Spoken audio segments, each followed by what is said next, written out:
Ah, fart. Can I get that response again?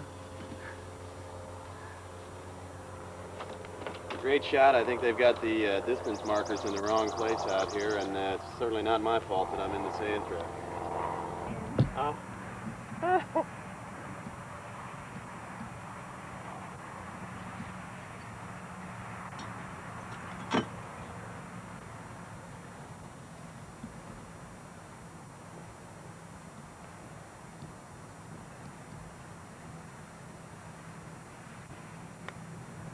Go, honey.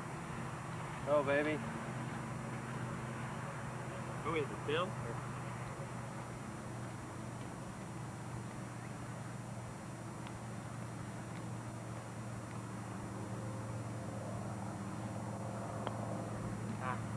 Go down. Need it, John? Okay, Panu. All right.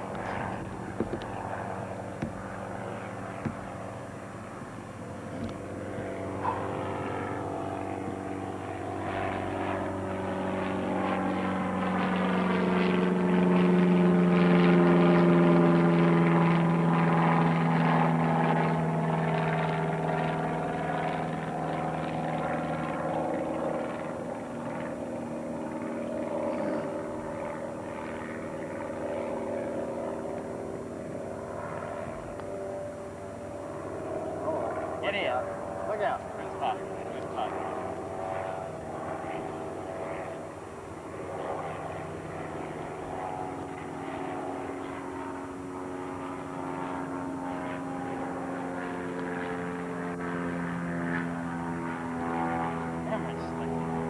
Slide by it.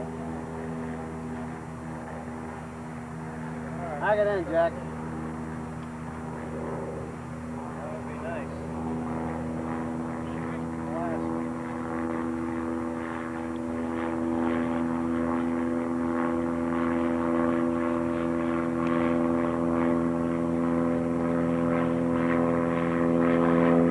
Good spot. I think you got it. What's that? Birdie.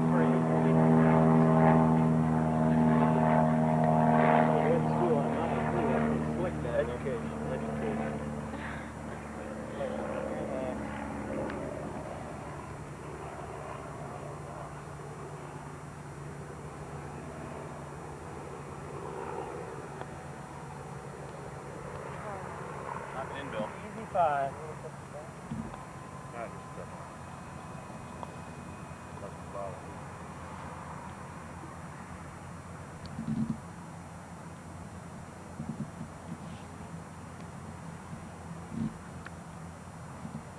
Oh, you were robbed. Take it away.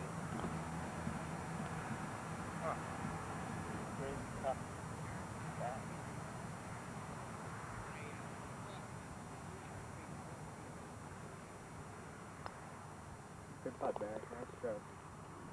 So what's that, 5? John didn't get it. John, how many? Right now, we're having a great deal of difficulty. We're having our first argument. McIlvaine, come on over here. McIlvaine, see, he's feeling a little disgruntled. He just lost 12 points on that hole.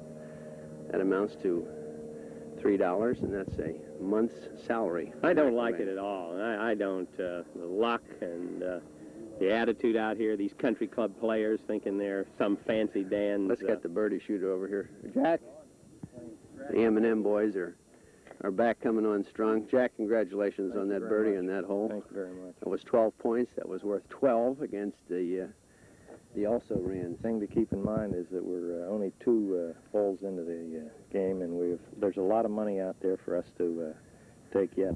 Let's talk to one of the also rans here.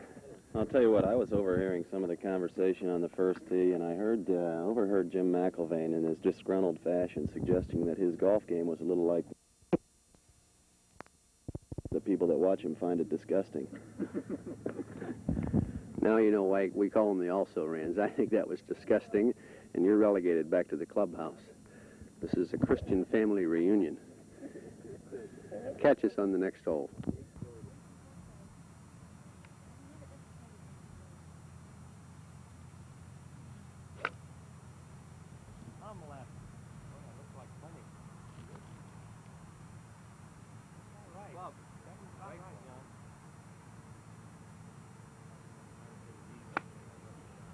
No, golf's not going to be that bad,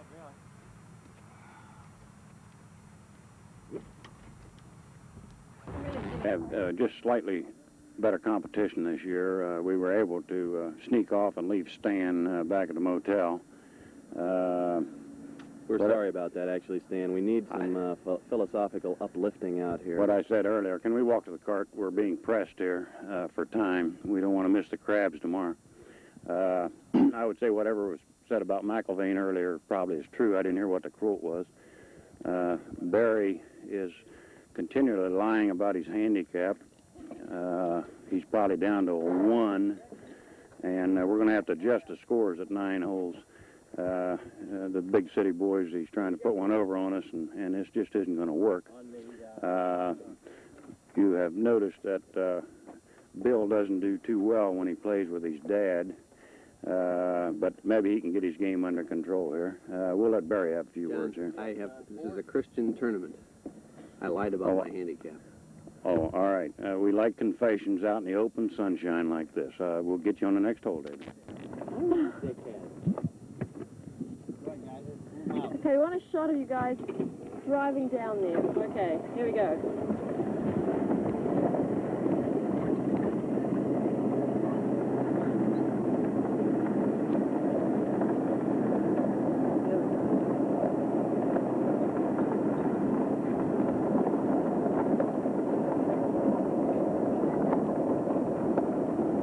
There's no fall out here.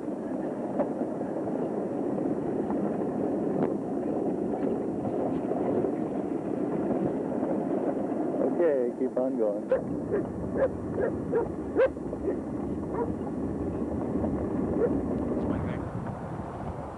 Huh? We're filming. We are really slowing down. Some loose metal here. Well, why don't you tell us? Do you feel more comfortable with this machine this year? I feel a lot more comfortable with this machine this year. It is a very finely tuned machine that does require a lot of practice, and I feel this year I really have a handle on it. Much better, much, much better. You must notice your smoother ride this year, Dave. Dave?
No, that's okay. Maybe sometime tonight I'll See Daddy. See Daddy. Where's Daddy? Go see Daddy. Daddy. Here's your Daddy. It's funny, grass isn't so hot to walk on. Go, John. Go see your Daddy. Come on, go. Tell him to come on, Ben. Come here, buddy. So you drove back here and Dad and Ray went onto the golf course, is that Come here. Whoopsie daisy. I assume that's where my dad. Bring him over here, Mom. Bring him over here. Think he's about ready for a nap? See if they make you go up and feed him and then put him to sleep. Nap. I'm gonna take him back to the Oh, you are? Okay. Well, I think lunch is, what time is it? Do you know? Now the lunch is ready. So, Hey, Doug. you eat first and then... What? Yeah, that's Daddy's stuff. Here comes Kathy. Here comes Kathy. See Kathy? Kathy? Kathy? Let's have a little Mr. Universe posing here, guys. It's over there. That's okay. No, go ahead. There's a wonderful picture of Uncle Paul. Hey, Mr. Macho? Oh, yeah. That's right. That's an old one. Yeah. That's from up on Lake Erie up there. That's right. Oh, it's wonderful. He stands, how do they do it? Everybody's going to see it. Gee, you're not crazy. Do it. You're on camera. No. But this was a student who wanted to express his appreciation with it. Did you never see that student again? Oh, yeah. In fact, the last time I was in Maryland, I married him in Baltimore. His new bride. They came up from Florida. I'm surprised because I sat out in the yard a couple times, but most of this is just from that one day. How are you? Pretty good. Good to see you. What are you doing? Are you working at in West Virginia or? Unfortunately. What are you doing? Working a sandwich shop. Oh really? Heavy on the mayo, Big time, yeah.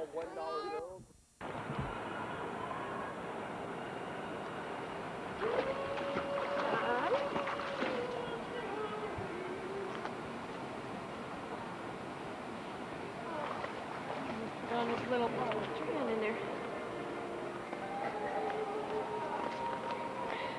Wood. Hey, Jonathan, how's that feel? It's too tight, honey. Put that in.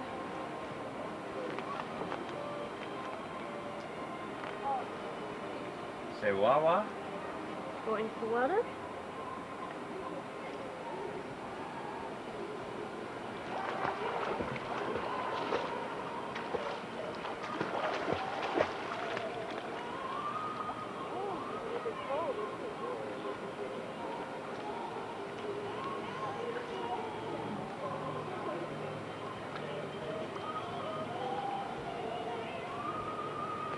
Facing this way.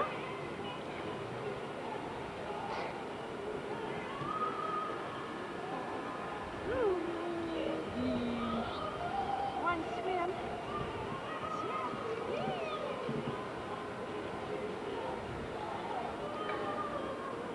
Come on, kick your feet. That's it. Hey, Jonathan.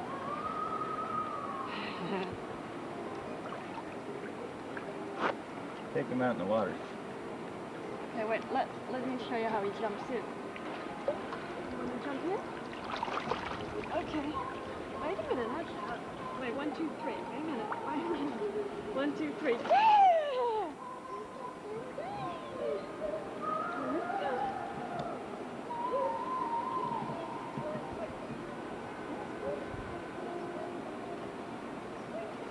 Here it is.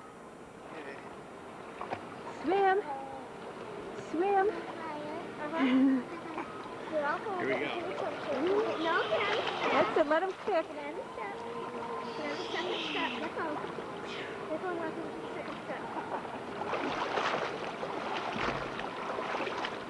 Are you under? Here we go. 1, 2. Oh, my poor baby. What are you doing to my poor baby?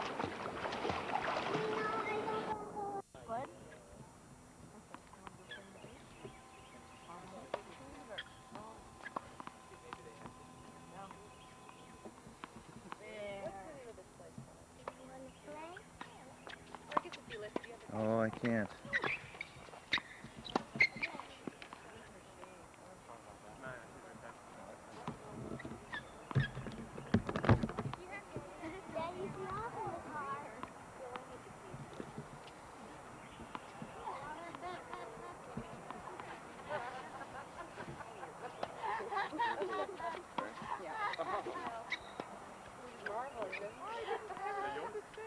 You can just see out of one eye, can't you? How about a little commentary on the play here? Is this, how do you rate it? Hold up your cards. Bad stuff. No comment.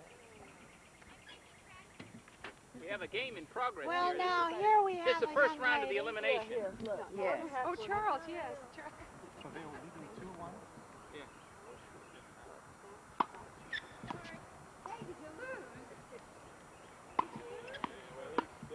You have to film our match, though, because we're going to win. Oh, you're coming up next? We are going to beat Mr. Bierman and Mrs. Fox. We're going to kill them.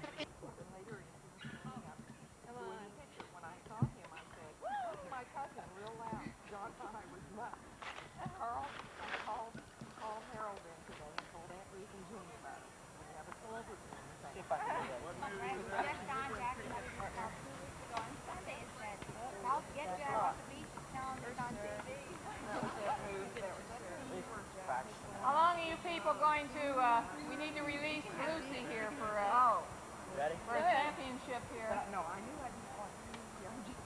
We're trying to get it first. I know what you mean. Funny. All right, Fran, you come over here. Fairmont. No, I'm not going to do all my Okay, you play forward. You've already played. Not bad. Come on, you and Fran play the championship. Oh, with me. If you beat them, you're the champ. So come on, girl. Oh, okay. Well, I'm on the championship team right now, Becky. Okay. Yeah. Yeah. The reason I'm on the championship team is Eric. Mollie for serve. It's Mollie for serve.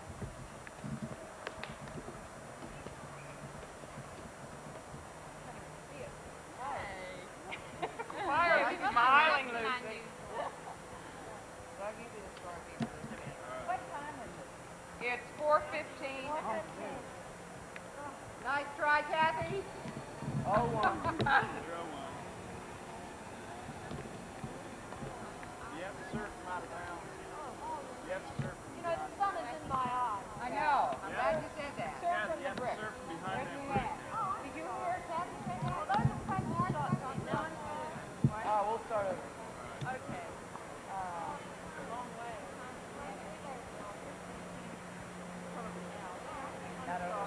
Oh, well. Here's the champion right here.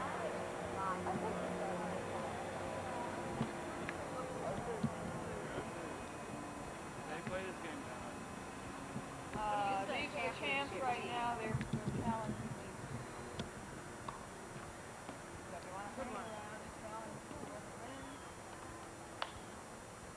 Right. That's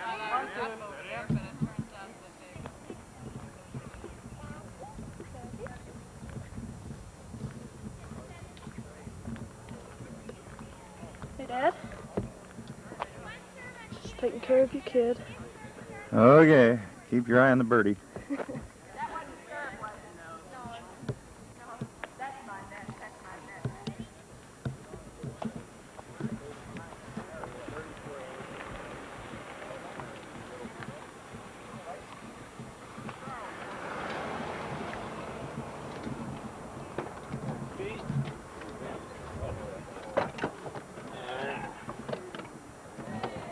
The triumphant return. Not triumphant. Well, who won? It's a return. I didn't. Yeah, thanks. All right. Well, give me a Be right report there. here, Jim. What?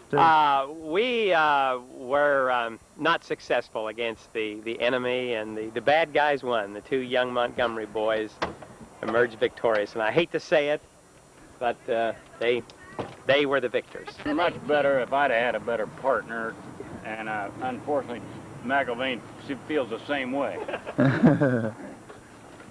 Well, how about a little short comment from the victor? Well, listen, it was really never tested. Never really tested.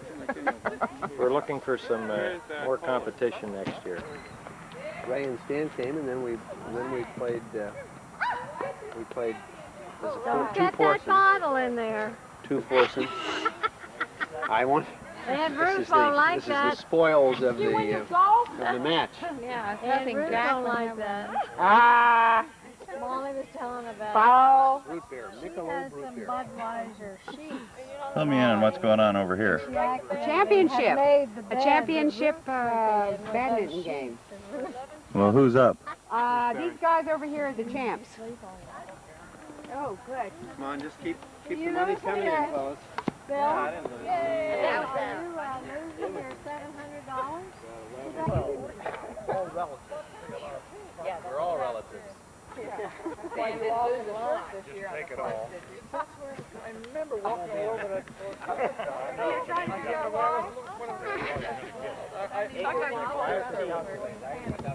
I went back there and I was walking. Oh, that's where I left it. I remember what it was. We'll have to eat. Yeah, I know. Sure, it's right. It went through right here.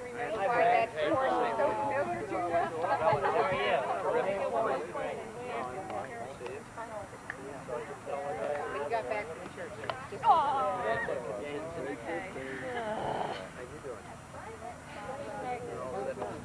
Rough on the back, Jonathan. No, not him. That's not fair. He's drinking beer.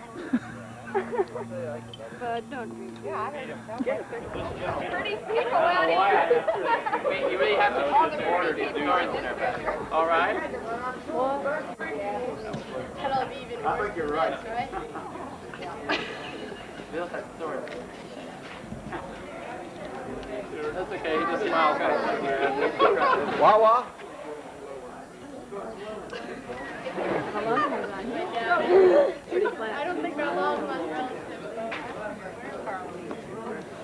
We could have, maybe she's grown recently. We could have had our own photographer here. Yeah.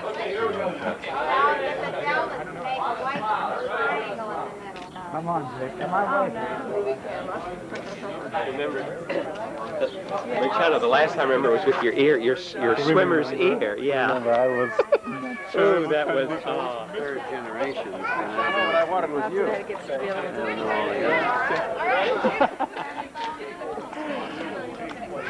That's it. What, is that all there is? Now, wait a minute, let's be sure. Everybody but Mary Ann. Marianne and me. Jimmy, you think I need to play with this at all? Come on, David. Get your jacket on and get up here. This will be $1.50. I would if I could. Pour that waiter's jacket. You can take mine. Yeah, we'll get it. Most these big. Don't worry about it. If you want a picture, there's envelopes. You have to write your address on the front. We use that to mail the picture. You tell them which group, and she writes it up there and gives you a receipt. There's 6 more. I'll do it. Okay, please.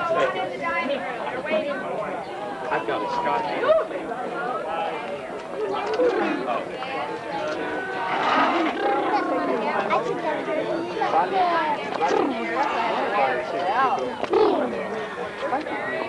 Such a young mother.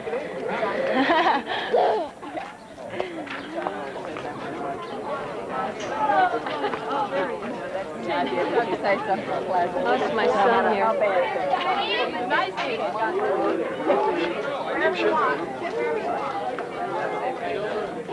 Someone had a beer.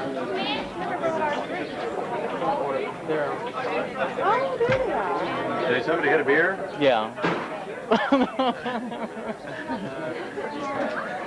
All right, Jim, everybody. All right, here we go.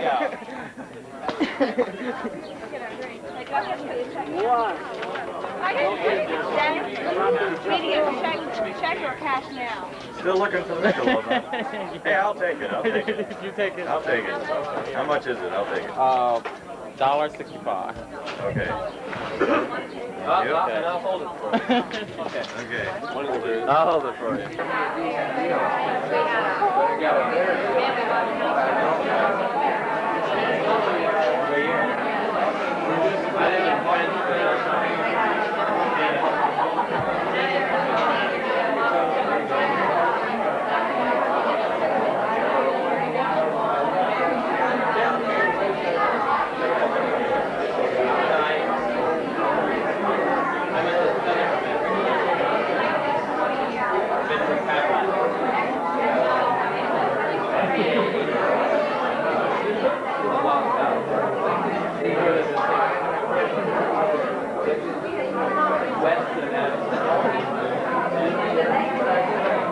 This is indeed a very special occasion of the reunion, I think we also have a very particular and special occasion that we want to acknowledge this evening. And I'm going to ask Barry Montgomery if he will handle this particular matter.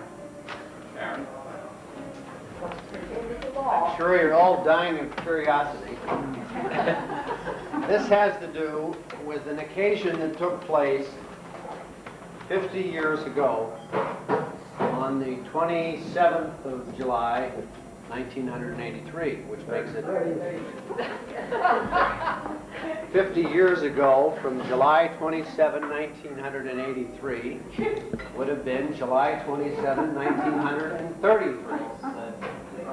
And on that occasion, on the lawn of Youngstown, Ohio at Hollywood Avenue, where I recently stood at Uncle Don's funeral, we saw the spot where a picture was taken, and it stands out in my mind, and there were a few people that weren't there that particular day.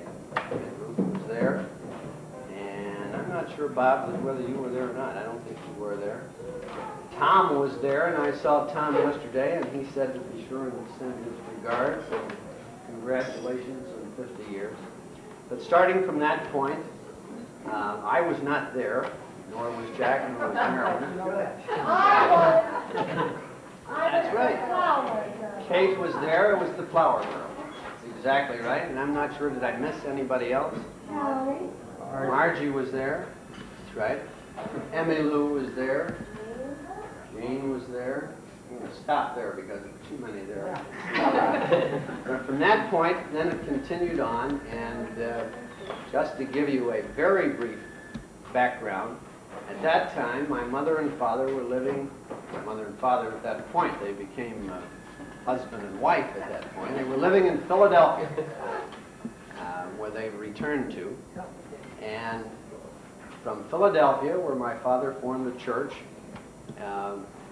which is now the Mayfair United Presbyterian Church, which he started at that time. And that's how he met my mother back there. She was from Philadelphia, came from good Swedish stock, and my grandmother, my mother's mother, just died here at the age of 100 just this past year. That's and my grandfather lived to be 93 on my mother's side. But they met in Philadelphia, and they lived there, came to Latrobe, Pennsylvania. Jack was born in Philadelphia, moved to Latrobe. That's where I came along, and moved to Pittsburgh, and we lived in Pittsburgh, where my sister Marilyn came along, and during those years, then finally, retirement through Aspinwall, they moved back to Philadelphia. And since then, why, they've been enjoying themselves in Swarthmore, Pennsylvania, and I talk about, it reminds me of a couple of stories that I'm just going to tell, one or two stories. One is my father was down at the beach one time, I remember, in Ocean City. Mary raised it just a little. Okay. And my mother said to him, Paul, you look a little, your legs are too skinny.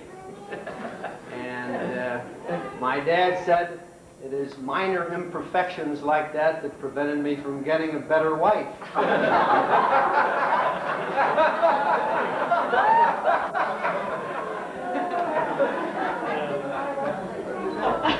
Now, on the other hand, with respect to my mother, reminds me of another story where Jesus was standing up addressing the multitude and said, let him who was without sin cast the first stone. And with that, he was hit on the back of his head, and he turned around and said, Mother, I'll get to you in a minute.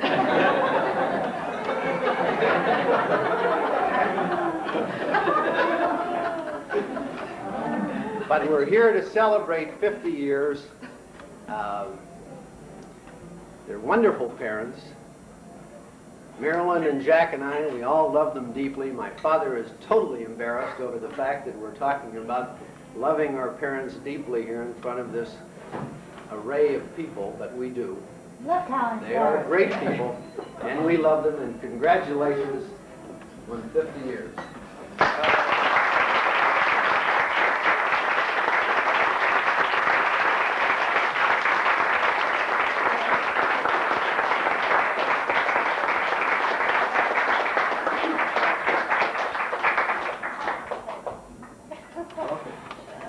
Mother wants to say something. Well, yes, I've been, boy, when I look over the street, I feel like the old mother hen almost always. Because over the 50 years, I've just been looking and I remember all of you and watched you grow up. I first met Margie when she was 9 years old. Emmy Lou was 1 month old. Now Margie's a grandmother, and that makes me feel old. But I loved Margie and felt she was like a sister to me. And I think of times with Bob. Bob Montgomery was 11 when I think, or 12. He's a grandfather now.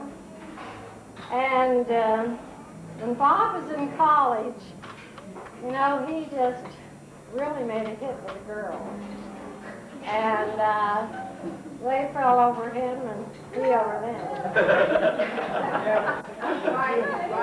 And I remember I was so flattered one time. He said, one of our reunions, he said, Aunt Joan, will you take a ride with me? I'd like to talk to you. He rode around Bloomfield Road and all around New Concord. And he told me about this girl that he was really spitting on. He said, I want your advice. Do you think the Montgomerys would be really upset if I ran off and got married? He was 19 or 20, I guess. So I guess I talked Bob out of that. But I was flattered that I guess he could relate to me as sort of being the younger of the older set. And we had some chats together. And I remember meeting Vicki and Jim out in Long Beach.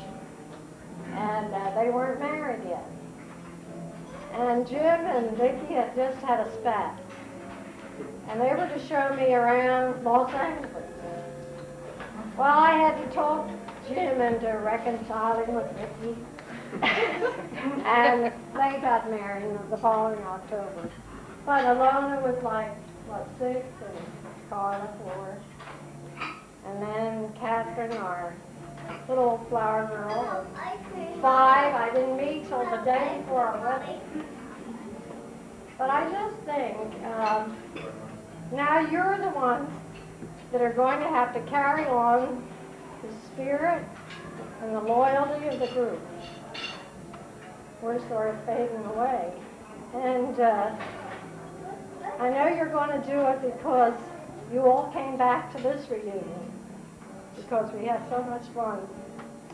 And best of all, I'm going to say that it was a lucky day for me when I met that cute redhead on that streetcar named Desire.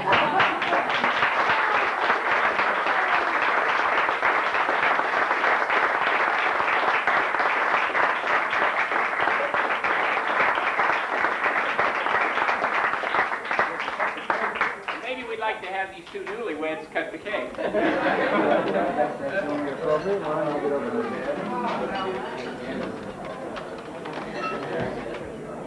Rolls back the years in a hurry. Let them eat cake. We'll get it out of the way from this point on. Thank you very much. Thank you. Beautiful cake. Beautiful cake. Even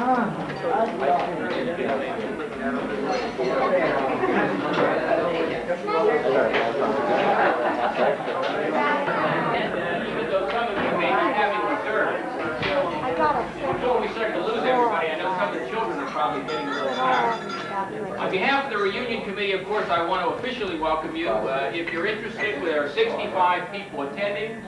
There are 22 cars. There are 3 dogs. There are 17 states represented and 2 foreign countries. We have a number of prizes that we're going to award this evening, but before doing that, we're going to ask for a representative of the Montgomery family to just say very briefly a few remarks about the particular families, the members that are present. And we're going to begin by asking Tim Moore if he will have a few remarks for us. Tim? All right.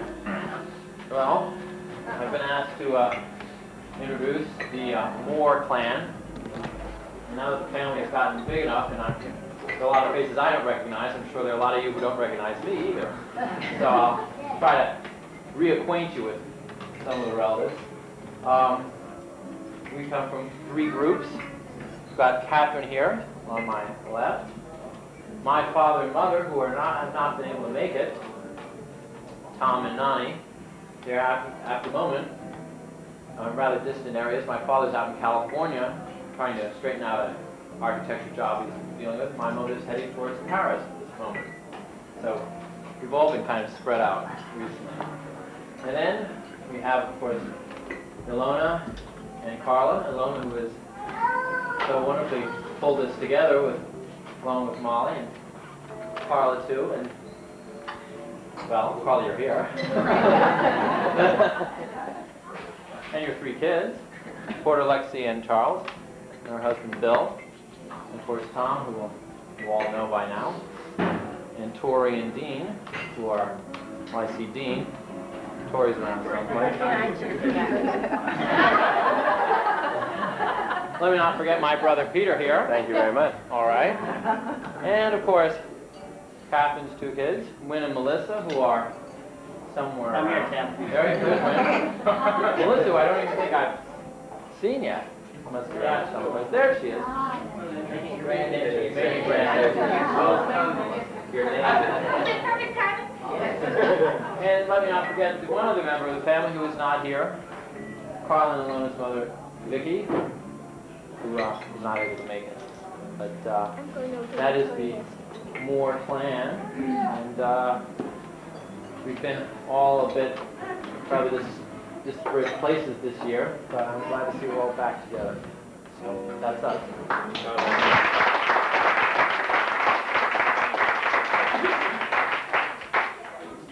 You'll have to bear with me because I don't project as well as I once did.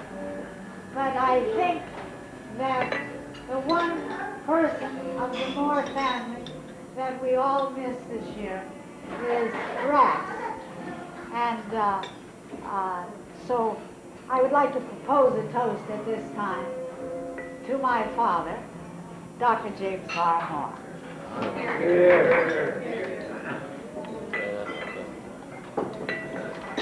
Next, we'll call upon Robert Montgomery to report. Robert Montgomery presents.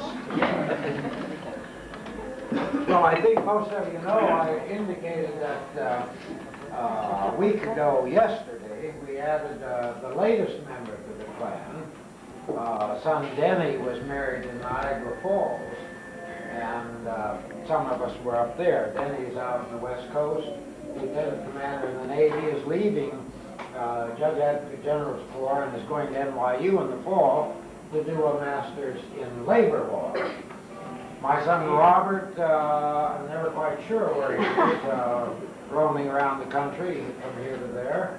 Marine was married to Anthony, who was here 2 years ago, and Anthony is finishing, just finished his first year as professor of English at Carleton College in Northfield, Minnesota, and has been reappointed for a second year. Son Philip, who is still living back in the 60s, I kind of hoped that he'd be here so you could see what it used to be like. Hair down to here and a beard like here and a wee Geordie.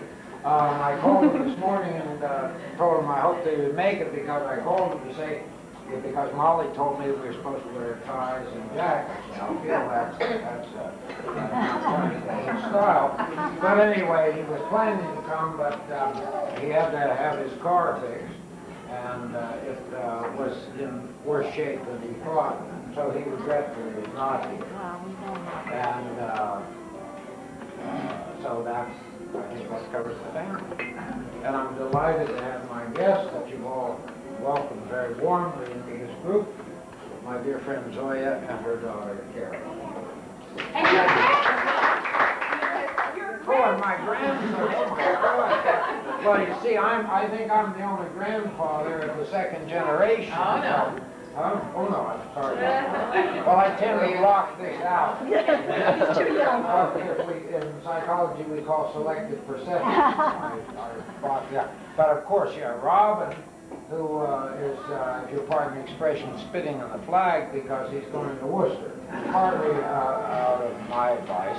And Eric, who's also here. So the two grandsons are here also, third generation.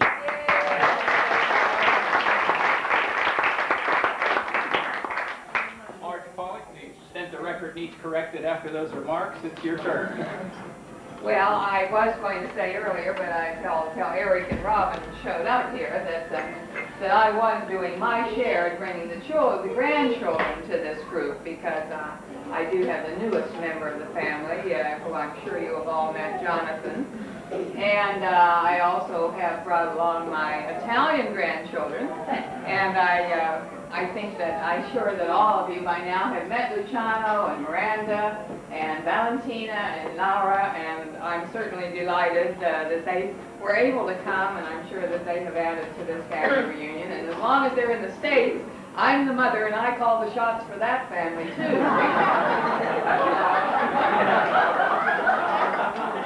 So they were ordered to come to the family reunion.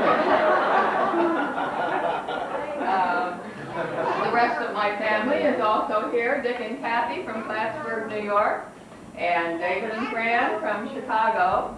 And I guess I'm introducing also the Reilly family, my sister Emmylou and John from Huntington, West Virginia, and their children Doug, who maybe has an important announcement to make, and his girlfriend Karen, and we have Luann and Gray, who are all here. And I also am bringing you greetings from Gertrude Montgomery, who was not able to be here today, but certainly is thinking of all of us tonight, I know, and she brings her greetings.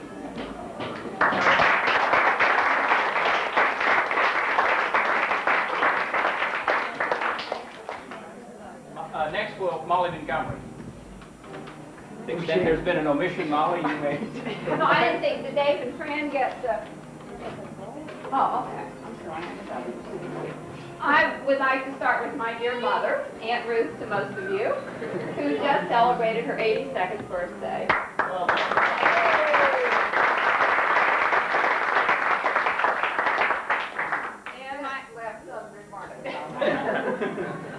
And my husband Gordon, and our 4 children, Susan and Julie and Debbie, and our son Jeff, who is down there. Okay.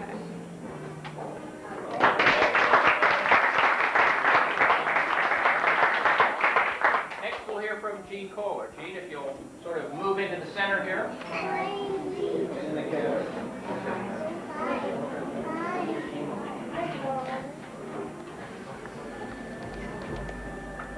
There she is.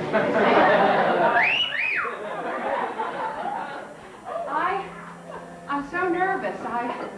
I've decided to do something, and I don't know why I put myself into this.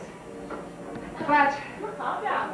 yes, when Aunt Joan and Uncle Paul were married, my mother was the soloist at their wedding, and she sang 2 songs. She sang At Dawning, and she sang Oh Promise Me. And I'm going to sing Oh Promise Me.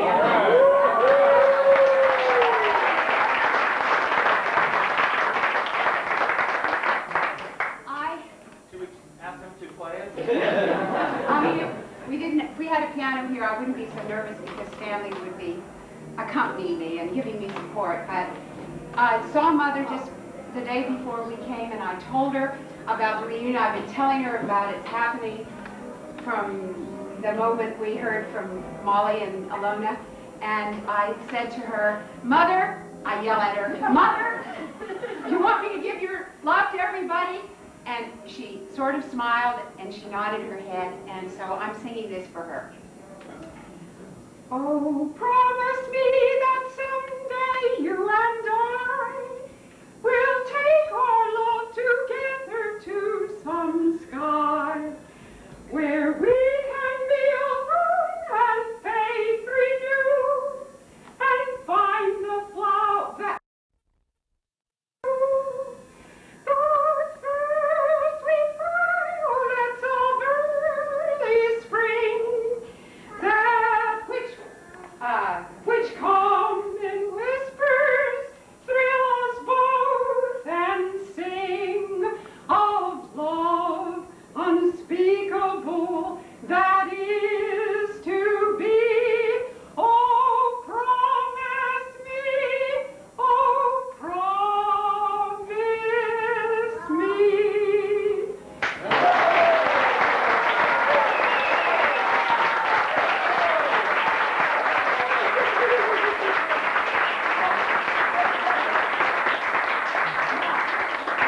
I now feel very comfortable. Got that out of the way. I feel I've done justice to my mother. And but Barry was always awfully good at imitating her singing. Barry, you always knew how to take off and to Still am. But I now will introduce our family. I think I'll start with my brother, Jim, and his wonderful, wonderful new wife, Lucy, and his two children, Jimmy McIlvaine and Betsy McIlvaine. And we're very sorry that Lisa Majoris, another new member of our family, was unable to be here with us this time because of other guests coming to visit her.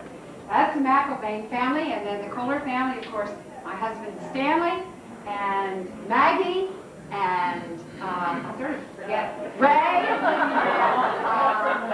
Jenny, who is Geneva, and Jamie, who is Jamison, and Mary Ann, I bring greetings from her, our college graduate, Princeton, her father's alma mater. I mean, finally I had to let somebody graduate from Princeton. And she's in Europe this summer having a wonderful time, and I bring greetings from her. So that's all of us McIlvaines and Coke.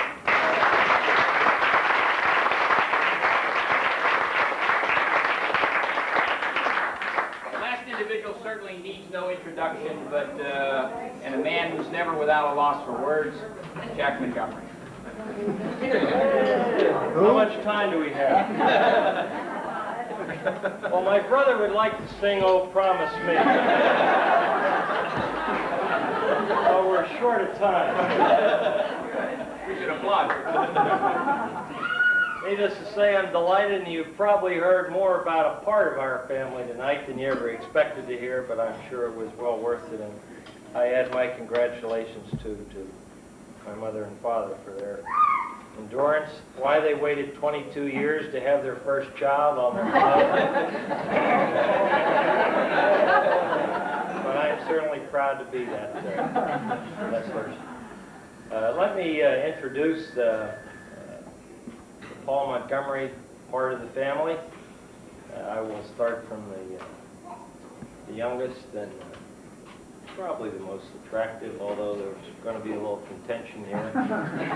But my sister Marilyn's family, Carrie, and Kelly, and Jim McGough, who are here.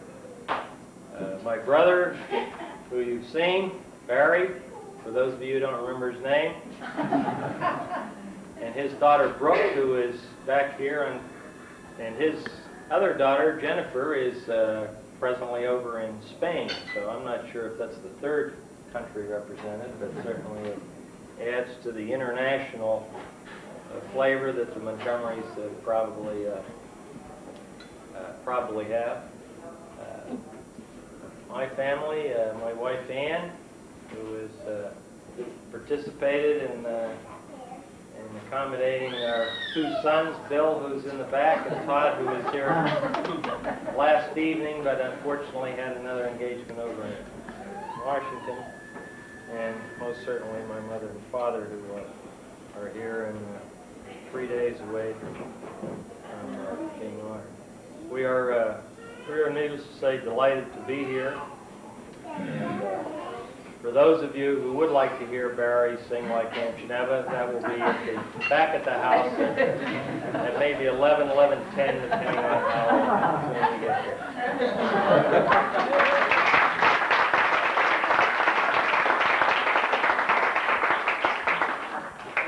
Presentation of awards. Each year the committee, not each year, each time we've had a reunion, the committee has met and selected certain categories as well as awards to be given. Because of the very talented group we have, this year we have an extremely long list of awards that have to be honored and honorees to receive those awards. So recognizing of the very talented people that we have in this room, I hope you'll bear with us as we go through all of the awards that have to be presented here tonight. The first award is for the golf championship, which was held today, signifying golf supremacy throughout the United States. The two winners that we have this year were winners last year. That may tell you what the competition is like. We'd like to present this award, which is Garfield the Cat, the Golf Club, to Barry and Jack Montgomery. You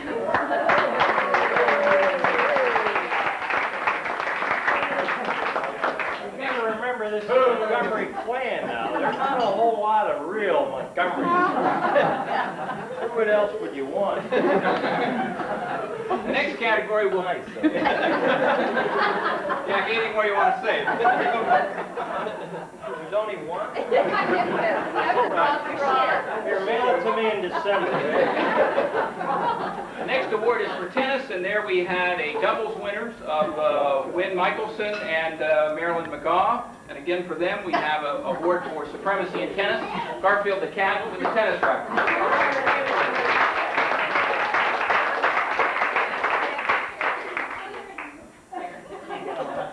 Category of awards has to do for water skiing. We had a very difficult time in selecting winners in this category because there are two members in this group who distinguished themselves in water skiing.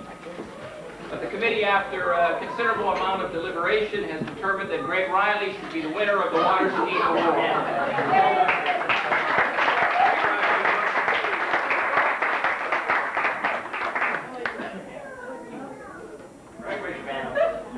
Right side up now. Where the batteries? The next award is in badminton. And the award that we're giving in badminton will allow this group to go on and distinguish themselves in other athletic endeavors. And so if we could recognize Lucy McIlvaine and Eric Montgomery for the championship in the badminton.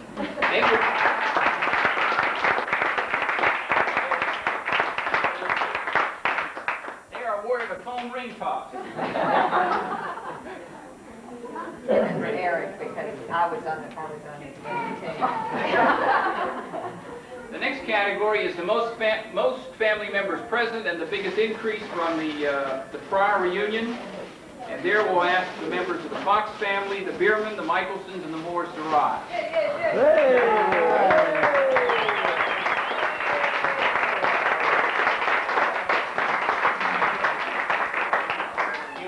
That is a box of candy which can be evenly divided among all. As many of you know, I also serve as the treasurer of the reunion committee, so I'm particularly pleased to make this next award, and that's the first check to arrive. And there we'd like to honor Robert Montgomery.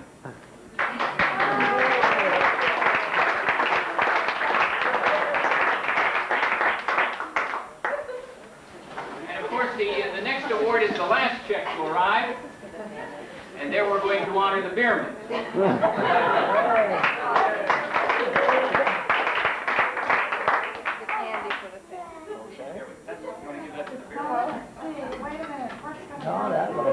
I guess we were going to mention the check that hasn't cleared yet, but I think all the checks have cleared, so all of you should have no reason for concern.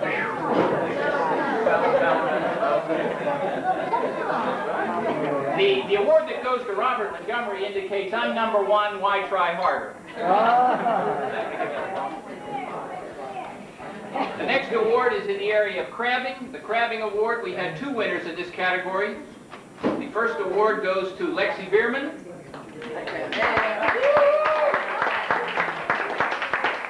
Lexi shares that award with me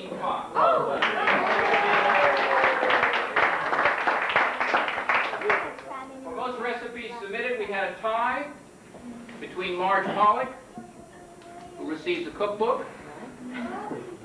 And to the other, a can of peanuts, Emmy Lou Reilly.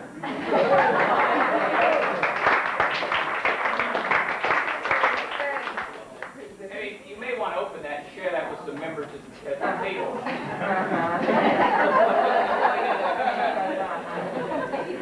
She's been around the man's The next award is the photographer's assistant. This is an award for the performance at the last reunion in organizing the photographer and those of us who stood up to have our picture taken. And there we're going to honor Jean McElvain for the tremendous job that she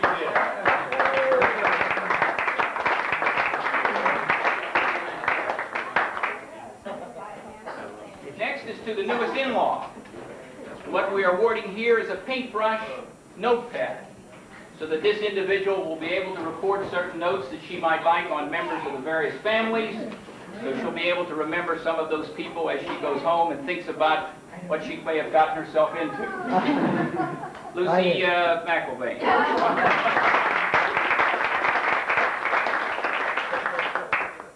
The youngest member of the reunion is Jonathan Pollock, who gets a little Simon Says game.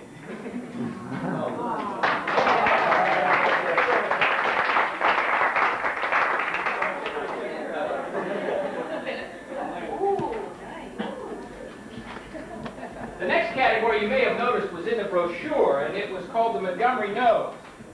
So I thought it would be only appropriate that the person that picked that award pick the prize that should be awarded that says, now that you've picked your nose, what are you going to do with it?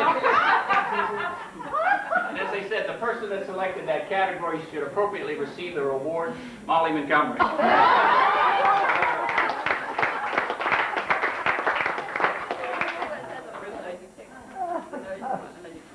Next award is for the best all-around athlete, and that goes to Robin Montgomery.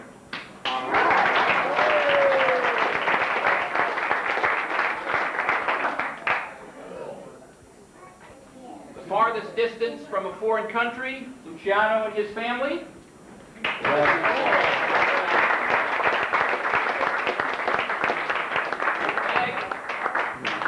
We can have a member come forward. This is so hopefully you'll return again.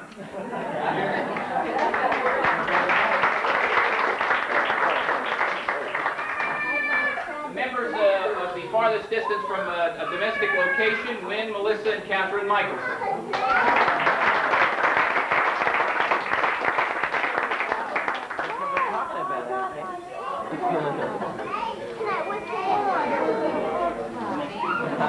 This is a media award that we're given for video coverage of a special event.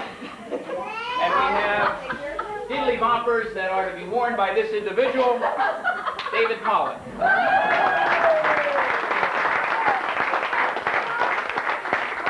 going to insist that David wear these and then we'll film him. He already has a pair. This next award is the man with the most sex appeal. I must tell you there was absolutely no dispute on the committee for this award. If you'll give that to me and let me, I think it appropriate that you hear what's on this particular award.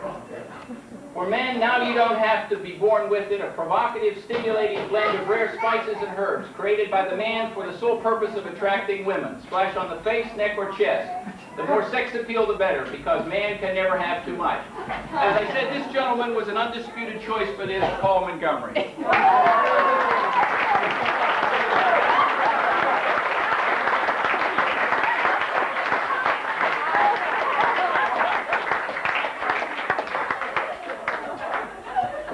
For men only. And following that, the sexiest female, again, and no dispute among the committee for this, Joan Montgomery.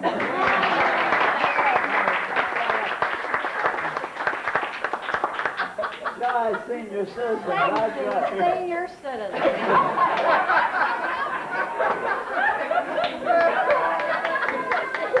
Now she talks.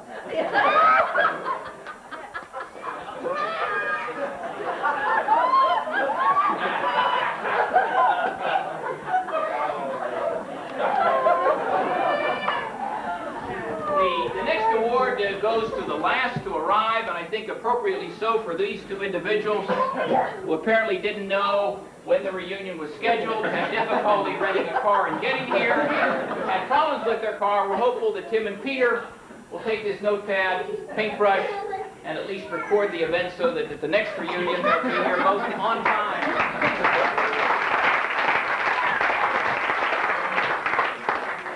Good job, Jeff. The next award that I'd like to give is that is, I think, for the person who pays. This is the individual who I don't think gets totally recognized for the contributions that are made to the reunion. For those of you who use the boat, it's the man who pays for the gas in the boat. For those of you who takes the shower, it's the man that pays the utility bill that makes the shower warm. It's the man that cuts the grass. Let's have a nice round of applause for Gordon Brunner.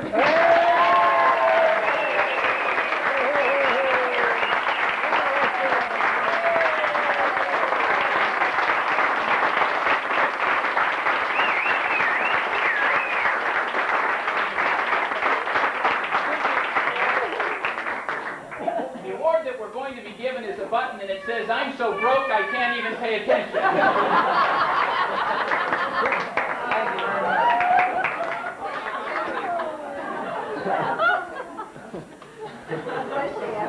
The next award goes to a number of individuals. They've been designated as the Tomato Girls, and this reward has been donated by Howard Bennett. If we can have Melissa Michelson, Brooke Montgomery, and Susan and Julie Brunner as the Tomato Girls, and the award from Howard Bennett.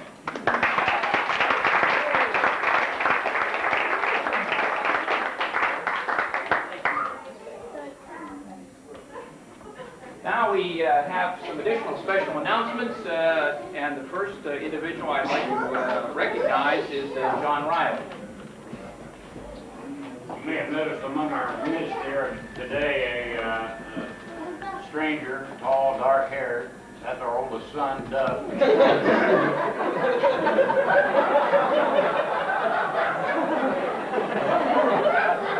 He didn't make it a couple of years ago.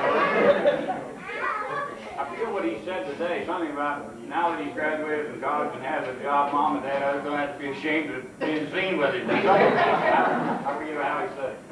Anyhow, accompanying him this weekend is his girl Karen.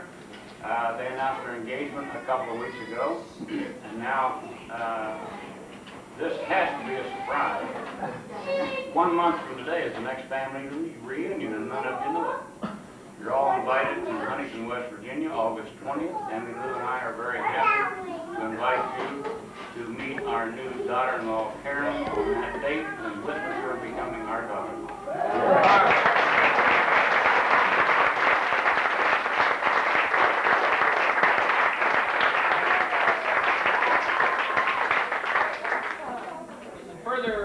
Special presentations, Marge Pollock. Before I make the presentation, I want one thing to say. My really chick-looking son, David, I have to take partial responsibility because he arrived last night after a harrowing 5 hours in the Pittsburgh airport. And he said, well, my suit's been in the suitcase all day long. And I said, hang it in my closet. Well, it'll all hang out overnight. And it's still hanging in my closet in Youngstown. So we thought he could get in with, the camera equipment and see if we... It doesn't look any different now here. Also, you are not excused from all the family movies, videos that are going to take place maybe later tonight. I mean, you only come to this once every 2 years at least, or every 10 years, and therefore you can stay up a little later tonight. But David has overdosed like 47 hours preparing an hour's video of last 2 years ago reunion, plus other family films that are ancient, and you wouldn't want to miss any of them. So anyway, later on tonight, why, stick around over at Mollie's for some more film. In going through a lot of my father's things, there's a lot of nostalgia there, and you just really hate to throw things away, and yet you know that people aren't going to ever really want those things again. But I came across some things, and I thought, what better place than a family reunion for all of you people of maybe the third and fourth generation, fourth and fifth generation, I'm the third generation, fourth and fifth generation, to get to know all your relatives way back. So I have little presents for all of you, but I'm going to start out, that is just that generation. The first presentation I have is that I found in his desk drawer upstairs my father's watch chain, J. Knox Montgomery Sr. The watch chain, and every picture you ever saw of him has this gold watch chain that's coming across his vest. Along with this picture, a very distinguished president of Muskingum College, and I felt that the person that should receive this watch chain from his grandfather is J. Knox Montgomery III. Boy, thank you very much.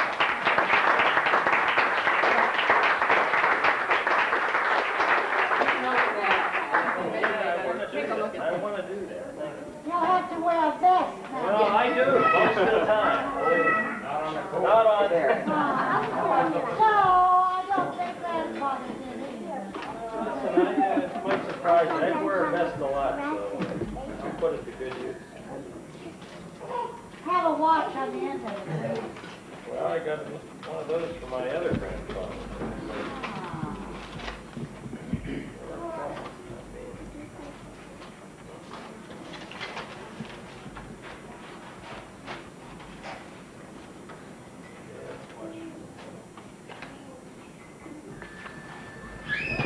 Well, we've all seen this picture, and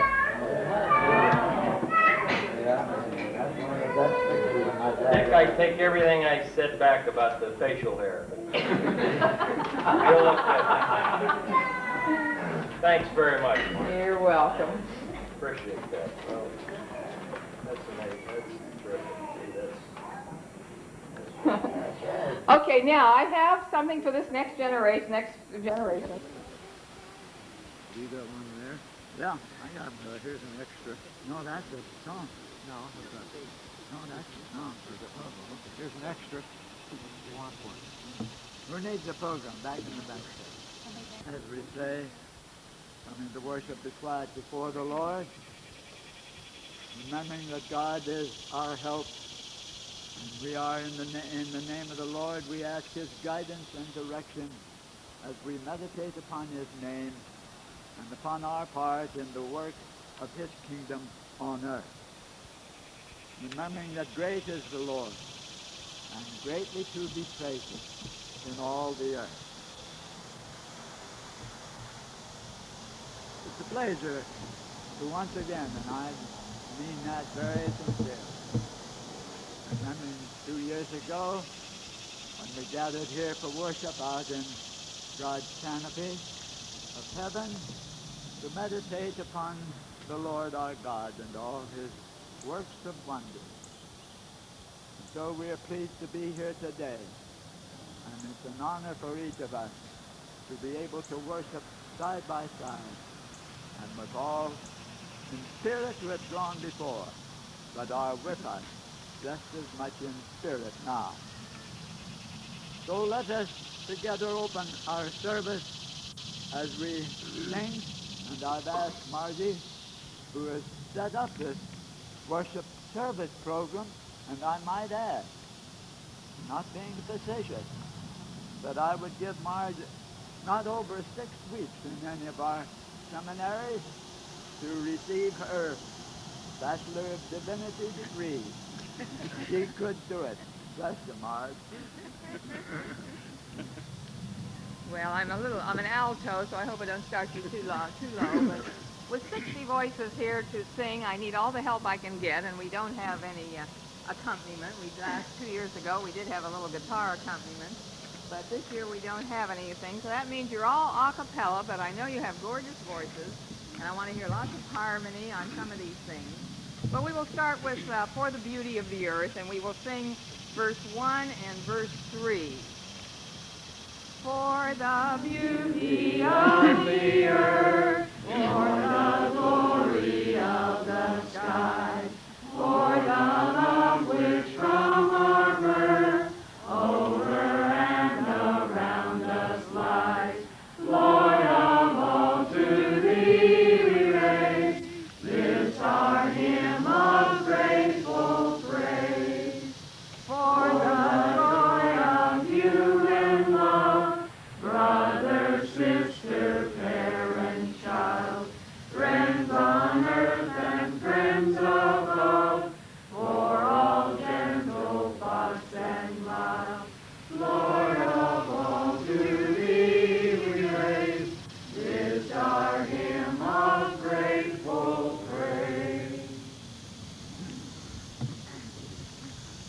us bow in prayer as we invoke for God's blessing. Our gracious God, thou hast been our help through ages past, and thou art continuing to be our hope for the ages yet to be. We bless thee thus for thy faithfulness through every generation, and of which we know there is no end for all who turn to thee. We praise thee for the gift of life which only thou canst bestow, for thine unfailing goodness that overarches all our days. Now take away, we pray thee, all thoughts and feelings which would tend to separate thee from us, and help us to worship thee in spirit and in truth. In Christ's name we offer our prayer, the prayer he taught his disciples to say, Our Father, who art in heaven, hallowed be thy name. Thy kingdom come, thy will be done, on earth as it is in heaven. Give us this day our daily bread, and forgive us our debts, as we forgive our debtors. And lead us not into temptation, but deliver us from the evil. For thine is the kingdom, the power, and the glory forever. Amen. Now let us together, all of us, read together their assurance of pardon. Let us pray. And as we do so, we are reminded, rather, that it is God alone who gives the pardon. And you'll recognize immediately the words are from portion of John 3:16. For God so loved the world that he gave his only Son, that whosoever believes on him may have everlasting life. I'm going to read a very familiar portion, probably one of the best known parts of the Bible, but one that bears reading again and again, because it's basically a statement of God's love and not of man's love, although hopefully from time to time we embody in our own relations with each other some of this love. It's the familiar 13th chapter of 1 Corinthians. Though I speak with the tongues of men and of angels, and have not love, I am become a sounding brass or a tinkling cymbal. And though I have the gift of prophecy, and understand all mysteries and all knowledge, and though I have all faith so that I could remove mountains, and have not love, I am nothing. And though I bestow all my goods to feed the poor, and though I give my body to be burned, and have not love, it profiteth me nothing. Love suffereth long, and is kind. Love envieth not. Love vaunteth not itself, is not puffed up, doth not behave itself unseemly, seeketh not her own, is not easily provoked, thinketh no evil, rejoiceth not in iniquity, but rejoiceth in the truth. Love beareth all things, believeth all things, hopeth all things, endureth all things. Love never faileth. But whether there be prophecies, they shall fail. Whether there be tongues, they shall cease. Whether there be knowledge, it shall vanish away. For we know in part, and we prophesy in part. But when that which is perfect is come, then that which is in part shall be done away. When I was a child, I spake as a child, I understood as a child, I thought as a child. But when I became a man, I put away childish things. For now we see through a glass darkly, but then face to face. Now I know in part, but then shall I know even as also I am known. And now abideth faith, hope, love. These three, but the greatest of these is love. There ends the reading of the lesson. We are climbing Jacob's ladder. We are climbing Jacob's ladder. We are climbing Jacob's ladder. Soldiers of the cross. Every round goes higher, higher. Every round goes higher, higher. Every round goes higher, higher. Soldiers of the cross. Sinner, do you love my Jesus? Sinner, do you love my Jesus? Sinner, do you love my Jesus? Soldiers of the cross. If you love him, why not serve him? If you love him, why not serve him? If you love him, why not serve him? Soldiers of the cross. We are climbing Jacob's ladder. We are climbing Jacob's ladder. We are climbing Jacob's ladder.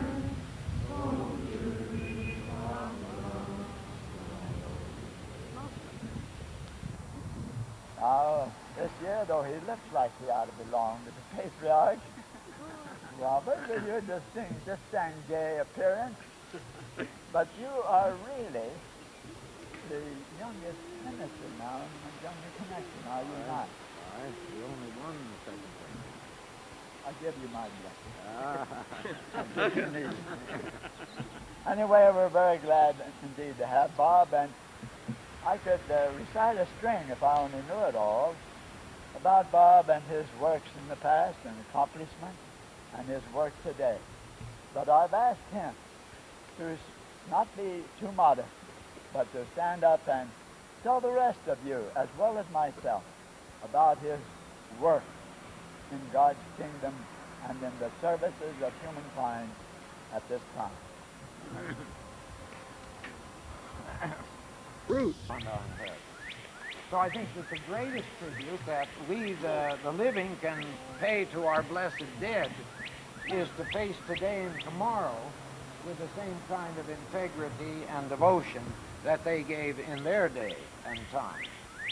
Now I've got a little puzzle here that some of you younger ones can figure out. I think it was Pascal, the famous 17th century mathematician and philosopher, who once told a puzzle about a dwarf and a giant who were standing together in the same place. A dwarf and a giant are standing together in the same place, but the dwarf could see further than the giant. How is that possible? He looks between the legs of the giant. A dwarf and a giant are standing in the same place, and the dwarf can see further than the giant. How is that possible? The dwarf is standing on the giant's shoulders, correct. And when we think about our past, we think about the tradition of the past, if we do see things differently or a little more clearly, it is because we are standing on the shoulders of our forefathers and our grandfathers and so on. So that when I speak about this looking to the future as well as growing beyond our inheritance, we can only grow beyond our inheritance because we, the living, stand on the shoulders of those who've gone before us. We do see things that they didn't see, but we would never have been able to see what we see if we weren't standing on their shoulders. So we have to grow beyond our religious inheritance.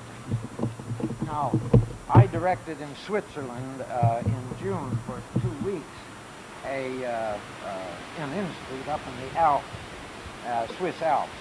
And of course we were in Switzerland, and that's a very real part. That country, as we all know, shared in the trauma of the 16th century. Just across the border, not too far, was where Martin Luther did his reforming work. And not too far from where we were, of course, in Zurich, was where Zwingli, the great reformer, the friend of Erasmus, also faced down the religious establishment. And as you well know, in Geneva is where John Calvin wrote his systematic works, and also where John Knox came to Geneva to study with Calvin, and then finally took the Reformation back to Scotland. As I say, I've been in Scotland every year for the last 10 years, and I've been very much interested in trying to get a sense of who I am, who we are, in terms of the kind of tradition from which we come. Most of us being Presbyterians, with apologies to any who are not Presbyterians. But we come from that great tradition. Now, of course, when one is in Switzerland, as I was, one thinks about the awful wars of the 16th century and the 17th century and the religious wars, and one can become very, very discouraged when one reads and rereads that history. But I want to suggest that on all sides that we are growing beyond our inheritance in this day and age, and thank God for that. And I want to just suggest a couple things. As I say, not only have I been in St. Andrews and Edinburgh every year for the last 10 years, but also in Rome every year for the last 10 years. And on 2 of those occasions, I met Pope Paul VI, who was very much interested in the institute that we were having there. But I want to suggest to you how we are growing beyond our inheritance today. First of all, for Roman Catholicism.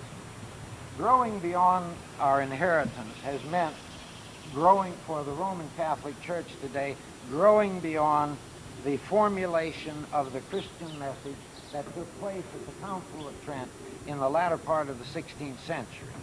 And the Council of Trent, as those of you who remember your history, was the response on the part of the Roman Church of that time to the challenge of the Reformation. It is what we call Tridentine Catholicism.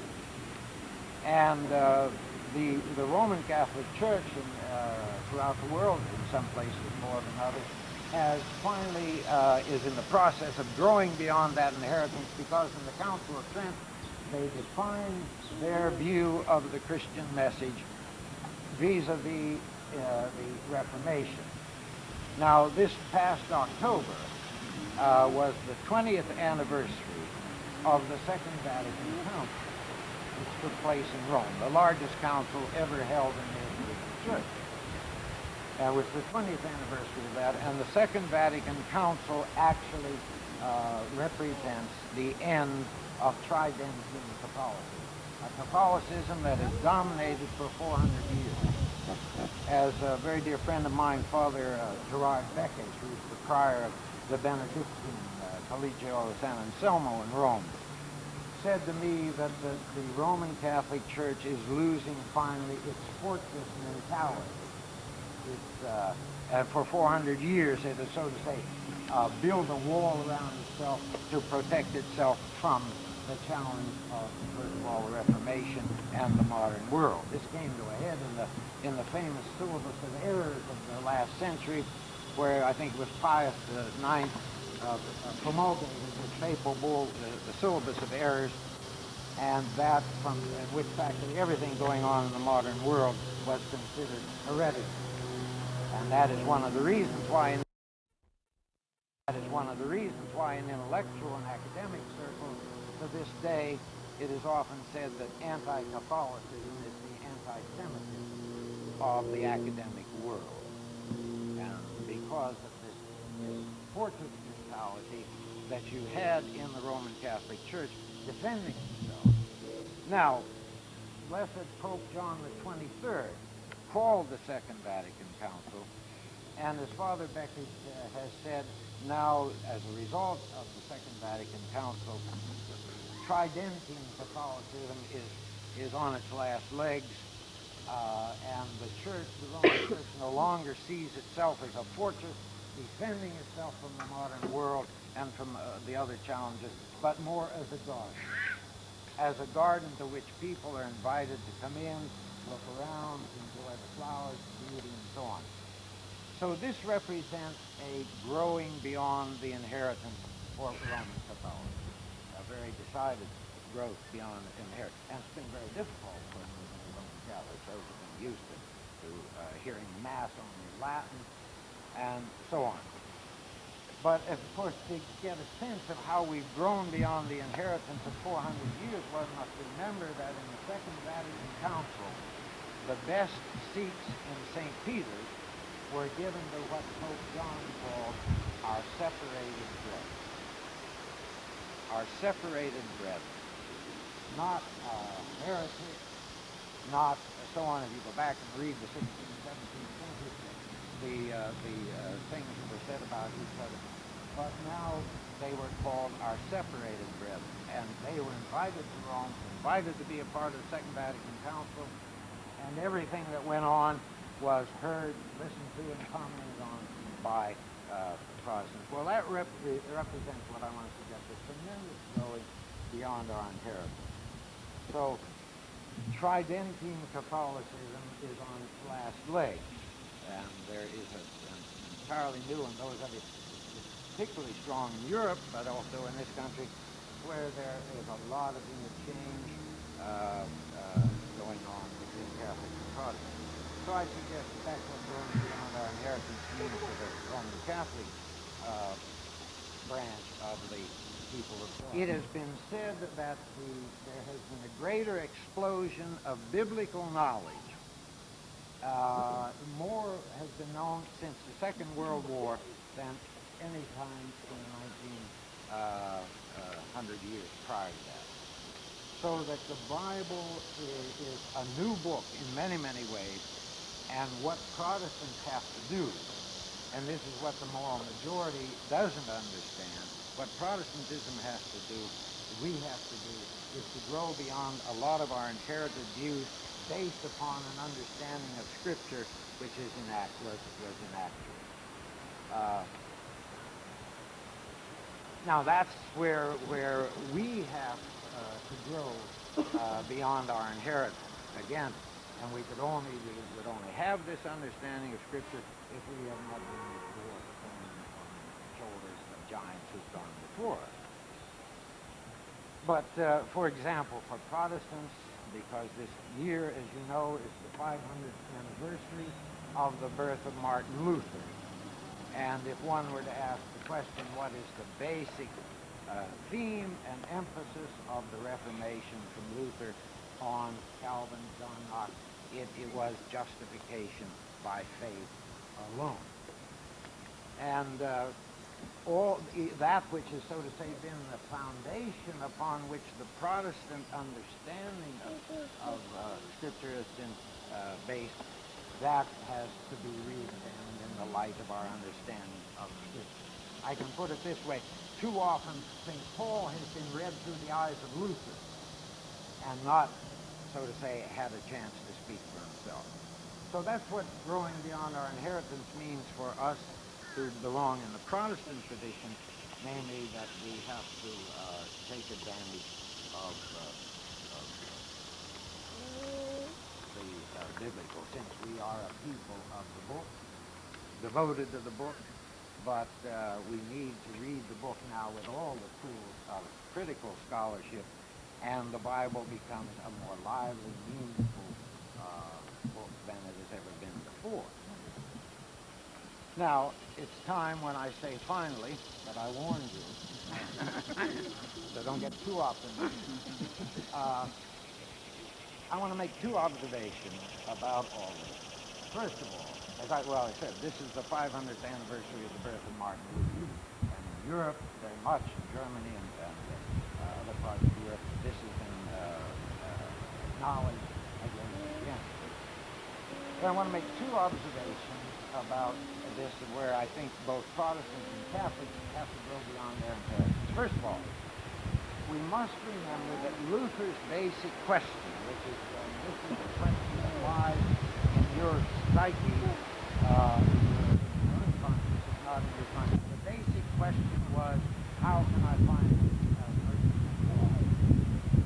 That was Luther's question. Luther did not disagree with the church of his day about whether or not that was the basic question. He did agree. That is the basic question. How can I find a merciful God? The only thing that Luther disagreed with was the answer that was being given by the church of his day. But he didn't disagree about the question. How can I find a merciful God? The question today, I suggest, is not that question. And if we are to be faithful to a heritage, we must understand that is not the question. The question that people ask today is not how can I find a merciful God, but where can I find a gracious neighbor? This is what many of the homosexuals are asking. This is what the blacks in South Africa and the South Bronx are asking. Namely, where can I find a merciful, gracious neighbor? Not where can I find a merciful God? And if we do not address that question, one of the things about a reunion like this, although there are some surface, I'm certainly sure some disagreements that we don't let surface. I know many of us probably wouldn't have gone along with both Grandfather Montgomery. I certainly wouldn't. And an honorary degree of Bob Dylan. I'm not sure how it's whether I've done it for working hard. But I suggest that what we do sense as a family, a particular family, is a certain graciousness toward one another. But the great challenge of the people of God today is to help the Roman Catholic and the Protestant understanding of Christianity has focused on the individual's concern for his own salvation. That is to say, this is a form of Christianity that turns our attention inward, so that we are concerned about, so to say, our own moral purity, our own moral behavior. We are, to put it in classic theological language, we are concerned about our sanctification, how to become sanctified. We give up this, we don't do that. And there's been a tremendous amount of depression with regard to sexual activity and so on, that grows out of this preoccupation. Now, and this is true both of Protestantism in our heritage and of Roman Catholicism. And I suggest that from the biblical point of view, neither of this is what the Bible says.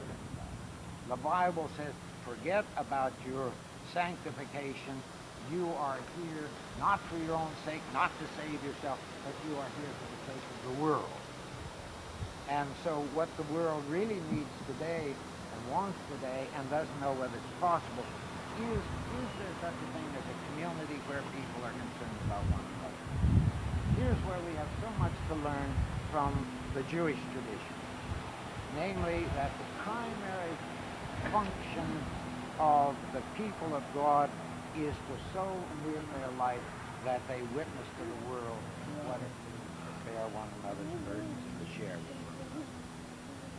So the primary question, I think, that increasingly we have to address ourselves if we are to grow beyond our inheritance, pay tribute to our is to remember that we are here, and as we leave here, we are here to go out into a world where people wonder, is there any such thing as a gracious neighbor?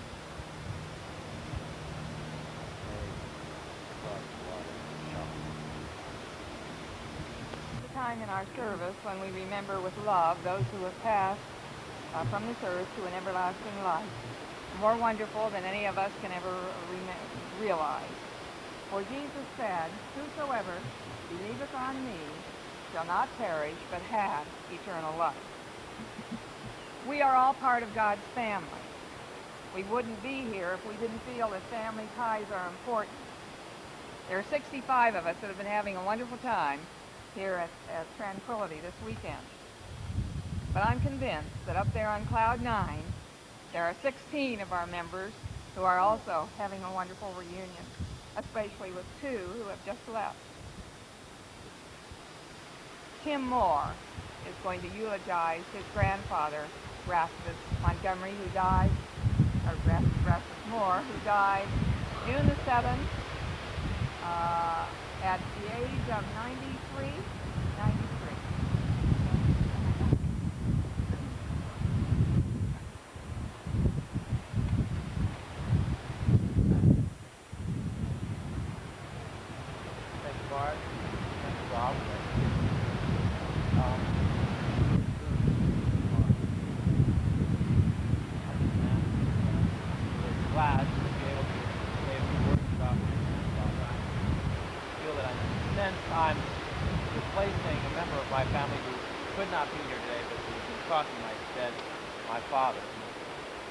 Very, very sorry he can't be here today. He's stuck out in California doing a difficult job. But I'd like to say a few words about my grandfather. Grandfather to me and to a few of us here, and Uncle Rasmus and the rest. I asked for a few comments from various people and did get some comments back. And the one that I guess came up most clearly was that he was a kind, caring, and gentle man with the patience of Joan. And I might add, the memory of an elephant.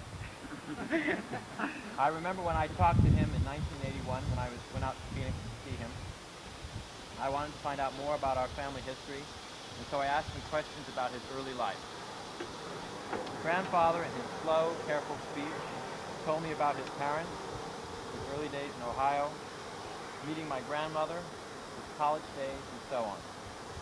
He was able to remember events from the age of 4, and this when he was 91. The only time he got impatient was with himself, because he couldn't remember the name of a particular street or a friend of the family. I'm sure that his great memory was just part of the vitality of grandfather. We all remember his hands frozen with arthritis, a disease which ended his career as a surgeon.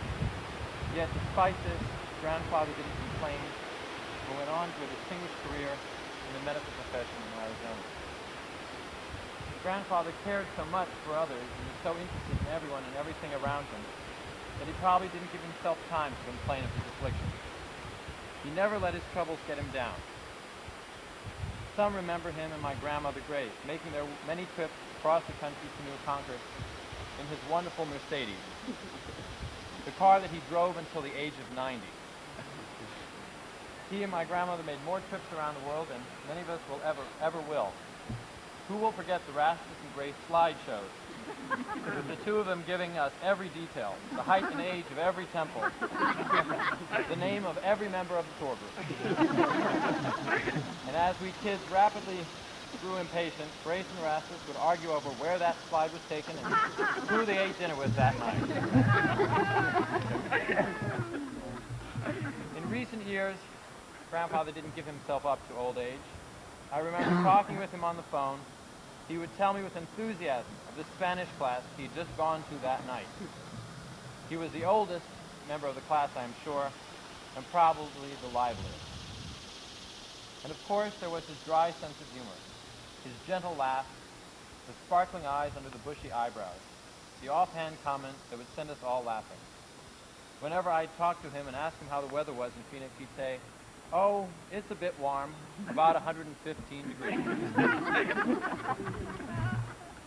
In the last years, grandfather felt the effects of old age more. After he broke his hip, he was frustrated not to be able to walk again, but he tried all the same. I think his regret was more that he was a nuisance to his family around him than to the pain that he suffered himself. He died in perhaps the most peaceful way. He was at home, surrounded by his family.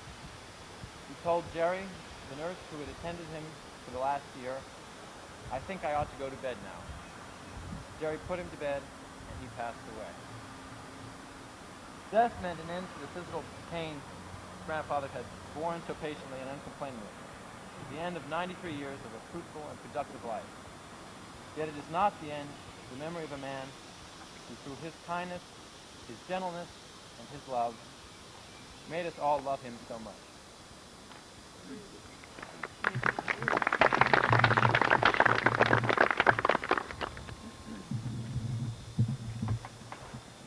Just 3 weeks later, my dad, Don Montgomery, passed away on June the 22nd at age 88. The best way that I can probably describe my dad when it came to his family was that he was the rock. Jean wrote, when she had heard that Dad was seriously ill, she said, it's difficult for me to accept Uncle Don's mortality. He has been the rock for me to cling to in a changing world. Dad was able to move along with the time and yet not to compromise his own principles. Whenever one of the family needed him, he was there. We drove down to the Concord to visit Uncle Knox the day that he died. He flew out to Phoenix when Uncle Rastus needed him, having a difficult time.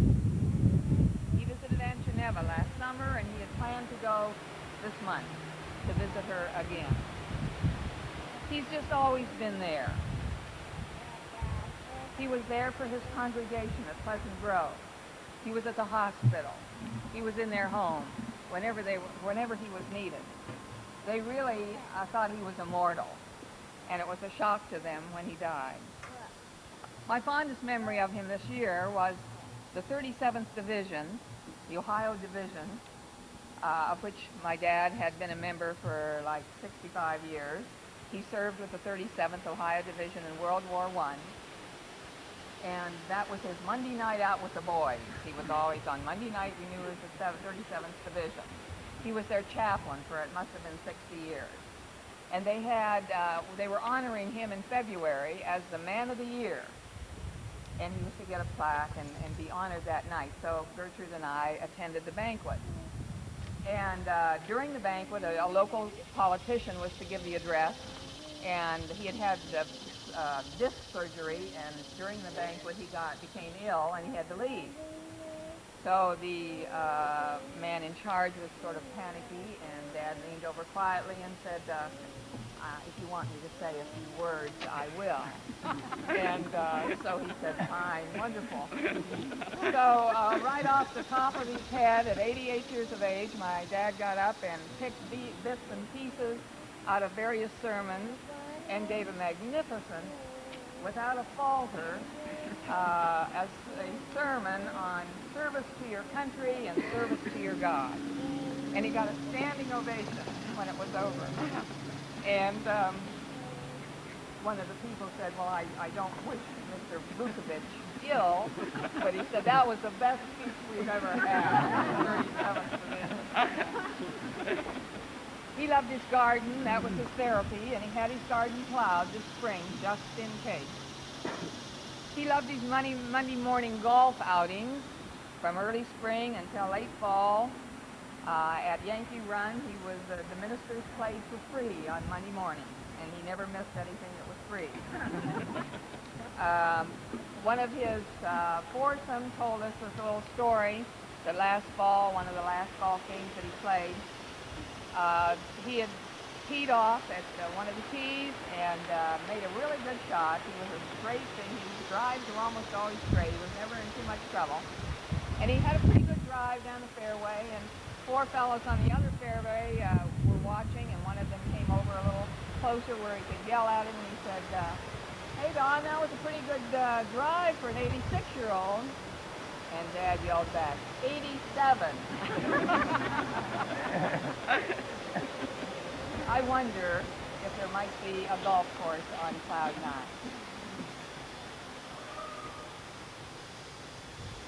As we honor other family members who are deceased, I'm going to list them in generations and ask that each generation stand when I come to your particular generation. And then as we finish those generations of Montgomerys, everyone else will stand, and we will be standing for our final hymn and the benediction, after which, though, I wish you to be seated again.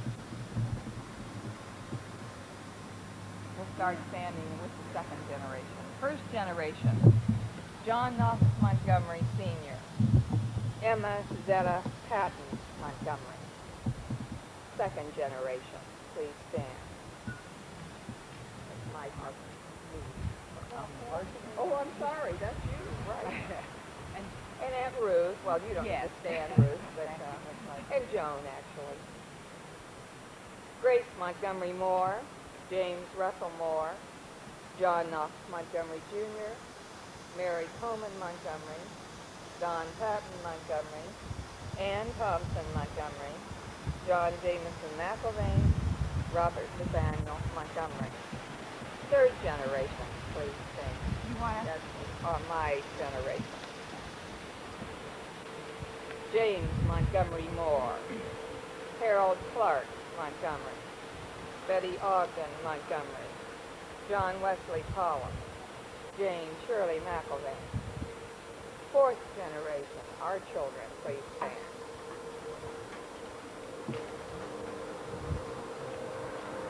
Ann Collins. Everyone, please stand.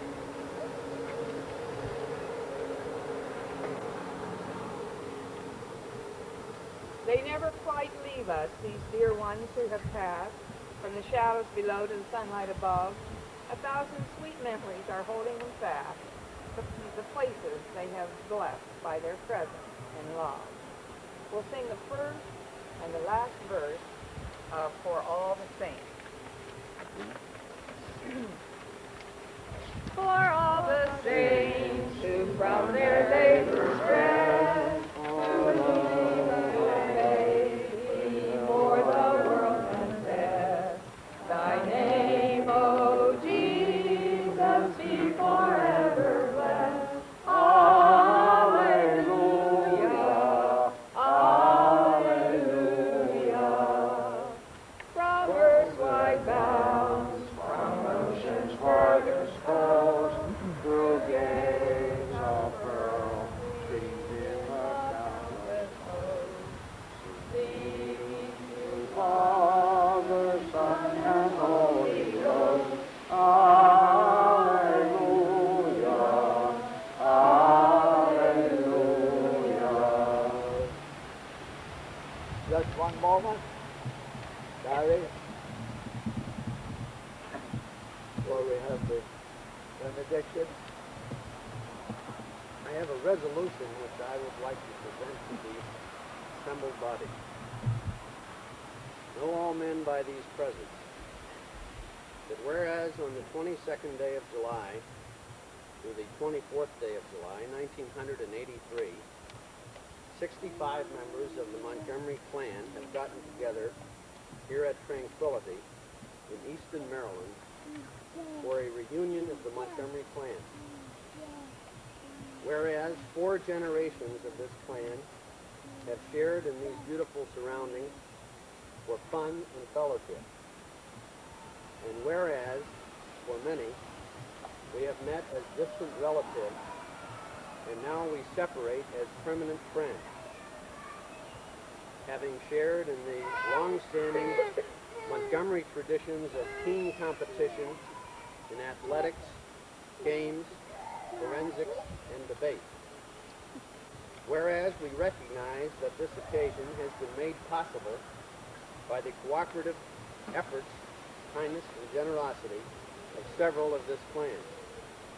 Therefore, be it hereby resolved that the assembled body express its appreciation to the local committee, Gordon and Mollie Brunner, Tom and Alona Fox, for their permitting us to again invade this once tranquil and idyllic setting, and for their warm and generous hospitality.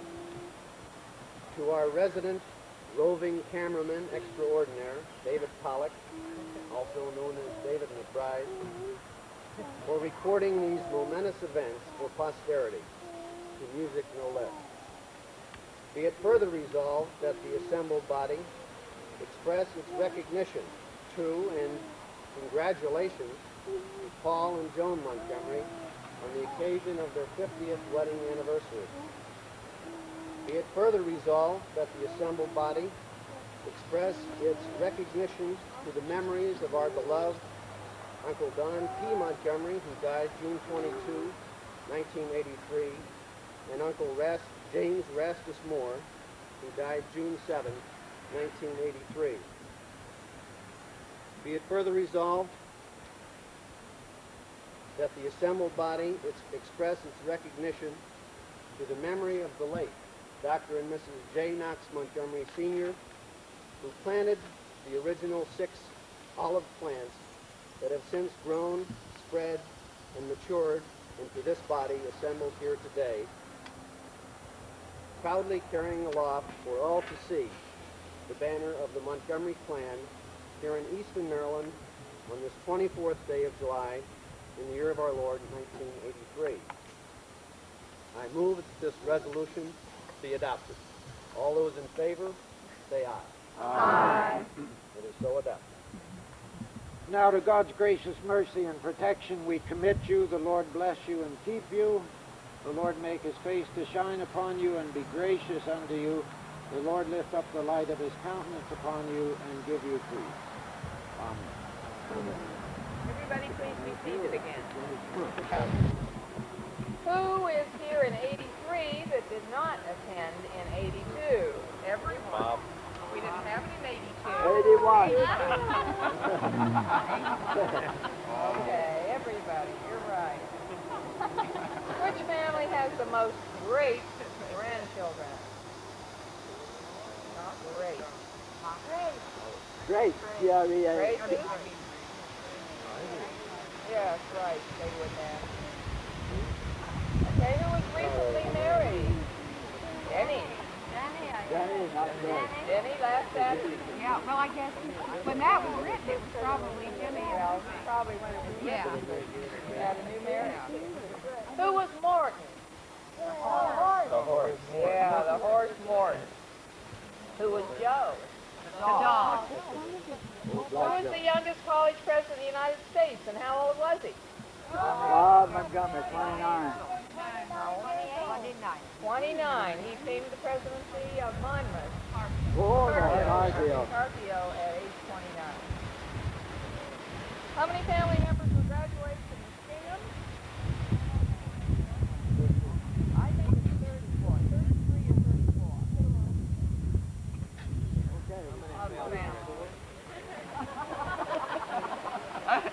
How many family members of Muskingum graduates are married to each other? 20. Okay. What is an FAD? Fast after dark. Right. He dated a few. He ought to know. What member of the clan was the founding father of the Stag Club at Muskingum? Rastus Moore. What member was the founding mother of the Delta Club? Ginevra. What clan muskie chose not to join the Stag Club? Dick. Tom Fox. Oh, you are big. What clan muskies chose not to join the Delta Club? Mollie. Aunt Mary. What grandfather and grandfather were president of the Stag Club? Ray and Jim. Jim McElvain, Ray Kohler. Okay. What is the spoon holder? The little gazebo in the lake. Is it still there? Oh, yeah. When was the man covered with the bricks facade? 22. 1922. 1921, 22. In time for my mother and father's wedding. That's right. That's right. Who in No Concord, while not being able to design more beautiful kites than Tom Moore, could design ones that could actually fly? John Glenn. John Glenn? Yes. The answer to that one? Aunt Grace, Aunt Ruth, and Aunt Ginevra were each famous for a candy specialty. Okay, let's take Aunt Grace. Divinity. Aunt Ruth. Panucci. Aunt Ginevra. With card playing frowned on by grandfather, what was the favorite game among the Montgomerys? 42. 42. 42 Domino. played with dominoes, but the game What was the name of the dog that always knew when grandfather was coming home and would be down at the train station to meet him? Joe. Who was Mrs. Amspoker? Housekeeper and the man. Help her around the house with grandmother Montgomery. She brought her own lunch. Mrs. Amspoker worked for 25 cents an hour at her desk and always brought her own lunch. She had to talk of a telephone one Grandfather addressed the Lord upon 2 separate occasions in a rather unusual way. How did he start his prayer when the phone rang in the dining room just as they were all bowing their heads? Dr. Montgomery? No. He said he was all ready to say the prayer. The phone rang, and he hesitated. And we all thought, now, is he going to answer the phone? He resolved that the Lord came first, so he bowed his head and he said, hello. How did he start his prayer when kneeling by the front door for a farewell word, he noticed his horse starting to move on down the road? Where was the bathroom so conveniently located in the downstairs? The dining room. Where were Margie and Jean offered their first cigarette, and by whom? Answer yourself. Bobby Montgomery. That's right.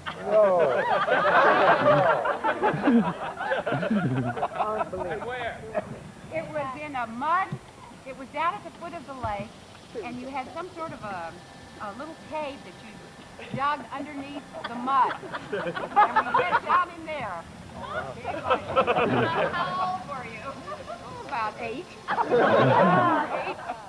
Who was one of the best ballroom dancers in the family and also attended more Miss Kingham College dances than any other member? Harold. Oh, yeah. What member of the family always stood up for President Roosevelt? What family members were in uniform at the 1944 Christmas gathering? Tom, Jim, Wes. Yeah, it was 45. That's 45. 45. Tom and Jim. 45. Yeah. I think those were the only 2. Yeah, Bob wasn't there, and Wes wasn't there. Who used to dress up in outlandish garb to amuse the family? Everyone. Bob. Uncle Bob. Bob? Yes. Uncle Bob would get all dressed up. But a little apron. I think that. Well, when we were Okay. learning the painting, Mother Montgomery, sitting around the dining table, a real hot day. Remember the movies that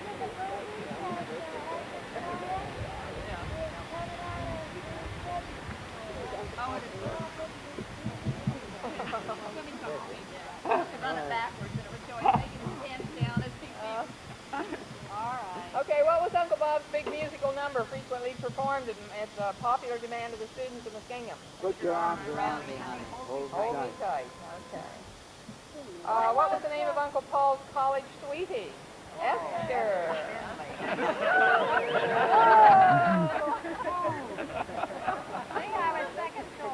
Yeah, Esther's gone now, and look who's here. You're safe and sane. What members of the family were in uniform in World War I?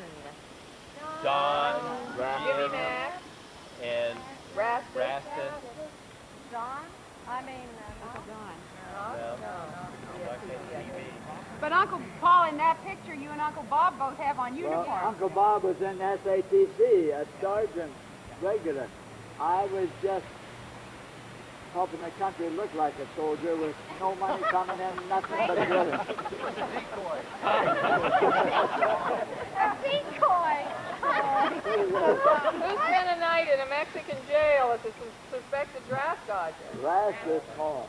Did he? Why? I was Whose airplane crashed, resulting in his capture by the Germans? Why did Aunt Grace and Aunt Geneva never learn to sew?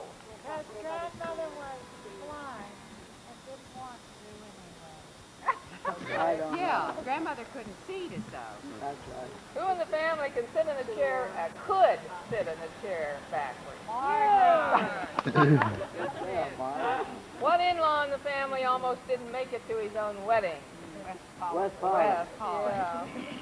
Besides all the Kohlers, who in the family have been to Salo, Greece? How many? Hands up. That's over in Greece. Colo, Greece. Okay, we have a lot of them that have been to the second home of the Kohlers. Who was born on Mother Montgomery's 75th birthday? Mollie. Who became famous for running 70 yards the wrong way at Muskingum College homecoming? Fastest man in the field. 21 tried to catch me. Our team, their team, nobody. But the play was called back. The other team was offside, so we lost nothing except just some conversation. How many found their mates at Muskingum? 20, I guess we've already sort of answered that. Who was president of the United States when John Knox Sr. became president of Muskingum? Teddy Roosevelt. Teddy Roosevelt, okay. How many grandchildren did John Knox Sr. have? 13. What's the title of the book written about one of the Montgomerys? Christian Educator. It's in the living room if anybody wants to look at it. What Montgomery had a birthday when the man landed on the moon? I did. Ruth. Okay. What Montgomery was voted into the Hall of Fame as an outstanding athlete? John. When did Montgomery regime begin at Muskingum? 1904. And it ended in 67. 66 years. 68 years. No, wait. Active presidency was not 67. What did Joe do on the Sabbath? Stayed on the porch. Oh, he laid on the porch. Still after church. Then we could go down and call him. It comes. Oh, really? Oh, he knew to respect the church. Who used to be scared when riding in the old Surrey at twilight? Never. Good evening. Who locked herself in the bathroom at Brookline at age 4? And I've never locked a bathroom door since. How did she get out of the bathroom? Fire department. The fire department. Who ended her one and only driving lesson by driving through the east wall of the man's garage? Who fell down flat on the aisle of the UP church one Sabbath morning, her most embarrassing moment? And what teenager worked at Muskingum College one summer and wished to be paid at the end of the summer all in $1 bills? Okay. All right, now we have just one other item to do. D. Michael Fox. That's Max Fox. Ilona Moore Fox. Get Max Fox. Tom Fox. Tori Fox. Peter James Montgomery Moore. Tim Moore. Carla Moore Bierman. Charles Moore. Charles William Bierman. Lexi. Bierman. Porter Moore Bierman. Bill Bierman. Phyllis Michelson. Win Michelson. Robert Montgomery. Rob Montgomery. Eric Montgomery. Zoe Kaplan, friend of Robert's. Alan Kaplan. Emmylou Reilly. John Reilly. Craig Riley. Luann Riley. Karen Simsey Riley Phillips. Doug Riley. Marge Pollock. Fran Pollock. Jonathan Pollock. Maggie. Dick Pollock. Kathy Pollock. Maggie Kohler. Jamie Kohler. Jenny Kohler. Raymond Kohler. Jean McIlvain Kohler. Stan Kohler. John McIlvain. Lucy McIlvain. Jimmy McIlvain. Betsy McIlvain. Ruth Montgomery. Molly Montgomery Brunner. Gordon Brunner. Debbie Brunner. Jeff Brunner. Susan Brunner. Julie Brunner. Paul Montgomery. Joan Montgomery. Larry Montgomery. Brooke Montgomery. Bill Montgomery. Marilyn McGough. Jim McGrath. Kelly McGough. Mary June Heaton Wilson. Roland Wilson. Okay, everybody, just wave. Let me get David Pollock. Hi, Dave. Dave, let me hold that thing and get you. Okay, here, you can just turn it on.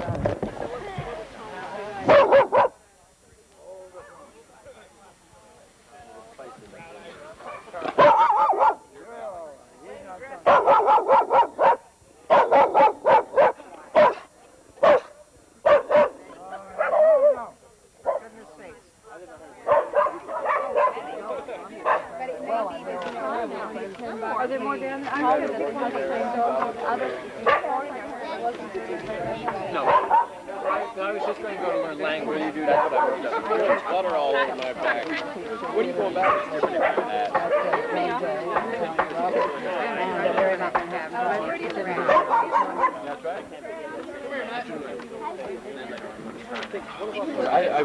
I like crabs too. But otherwise, it's very easy to try the problem because the Chinese really prefer that you stay with foreigners. Huh? It's more difficult for you to meet Chinese. When I was living in China this year, I lived in a dormitory.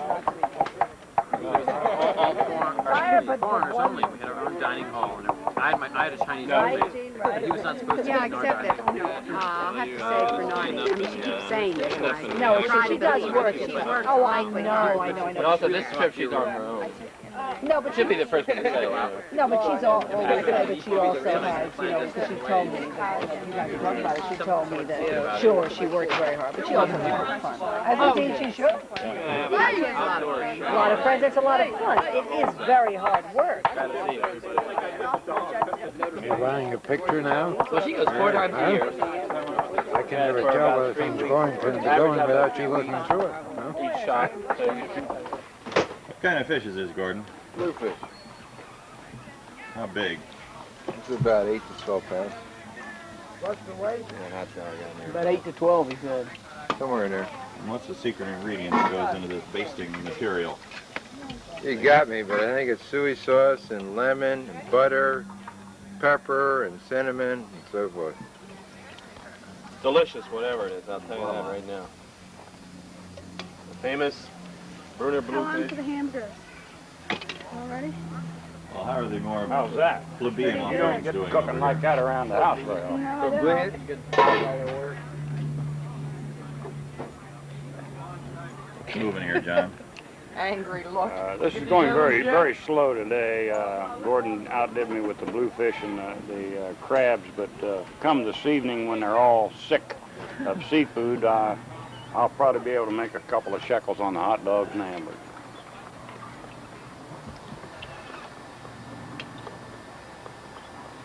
This fire needs to be heated up a little bit. What do you think about the hot dogs? Yeah, I think you're cooling down. Put them on the edges and keep them. Hey, Nut, what are you doing? Don't play around with those, Charles. You are really very allergic to that. Look at the bug. Allergic to what? Bees. How do you do this, No, Mary? honey, leave him alone. Charles, you just leave him alone. Take your little hammer and go for it, huh? Look at this big juicy bite in here. I went by Dip it in the old. I've been with the hammer. It's a picnic without bees. Dip.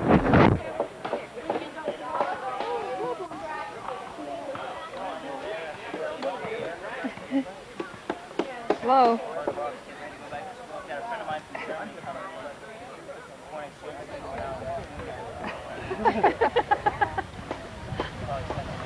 He's a stinker. Here, sit down here. Get your head back. Look here, Jonathan. Look here. Look here. That's Grandma.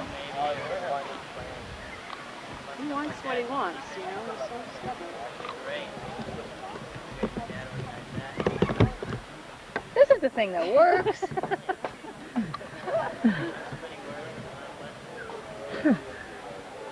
No, wrong end.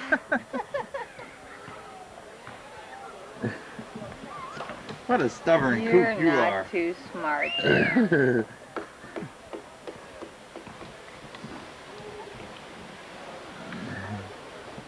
wonder where he gets that from. Certainly not my side of the family.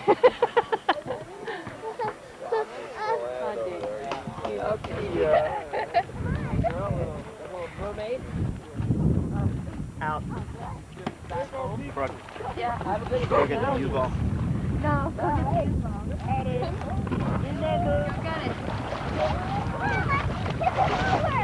Hey, go ahead. Come on up there really quick and get it. Somebody get the boat. We're going out to the ocean. What? Oh my God, look, they're drinking alcoholic. What? What? Yes, you can. It's just right inside the door. There we go. Wait, where is it? Okay, you know where Marcia's staying? It's in in her room. Hey, Jonathan. Daddy?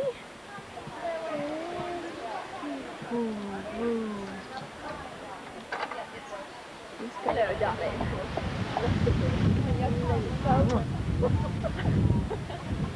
This is the result of Next time we'll add a repair. the feast here in. Yes, right.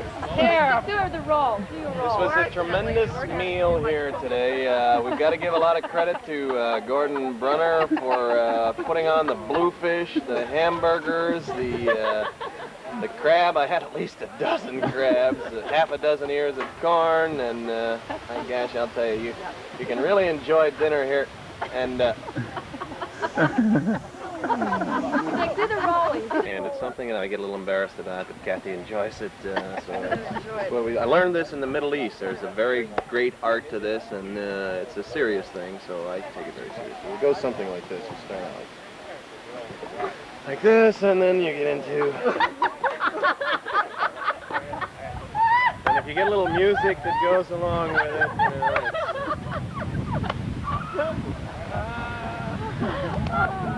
Mark, all I have to say is it was a ball. It was a ball. That do it? Wait for the camera. Stick's all gone. Been filming a lot there?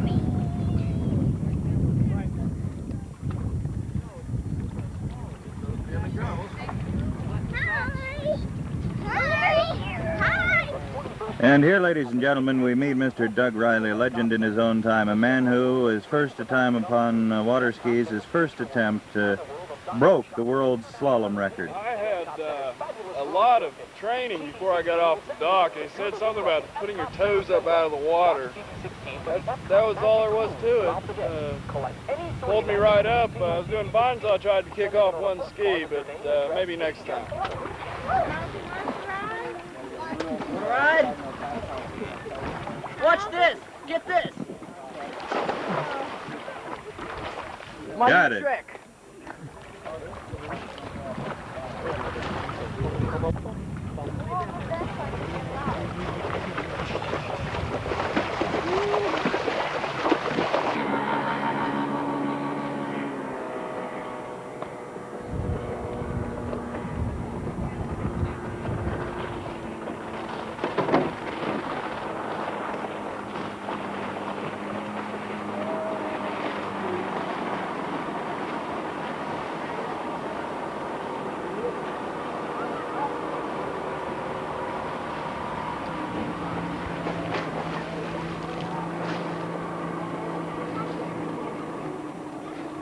Hello, Fran.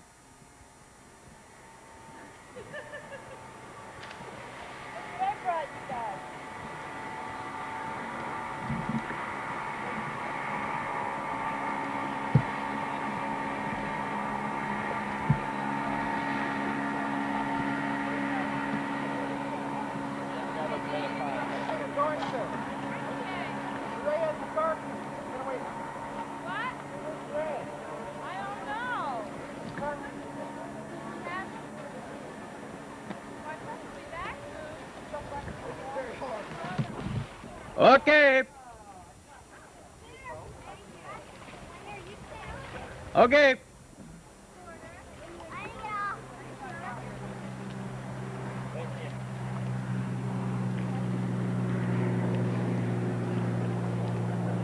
Ladies and gentlemen, this is the first annual Montgomery human sacrifice. Jump. Ready? Go. Hey! Took my pants down when I went right through. His pants came off? Yeah.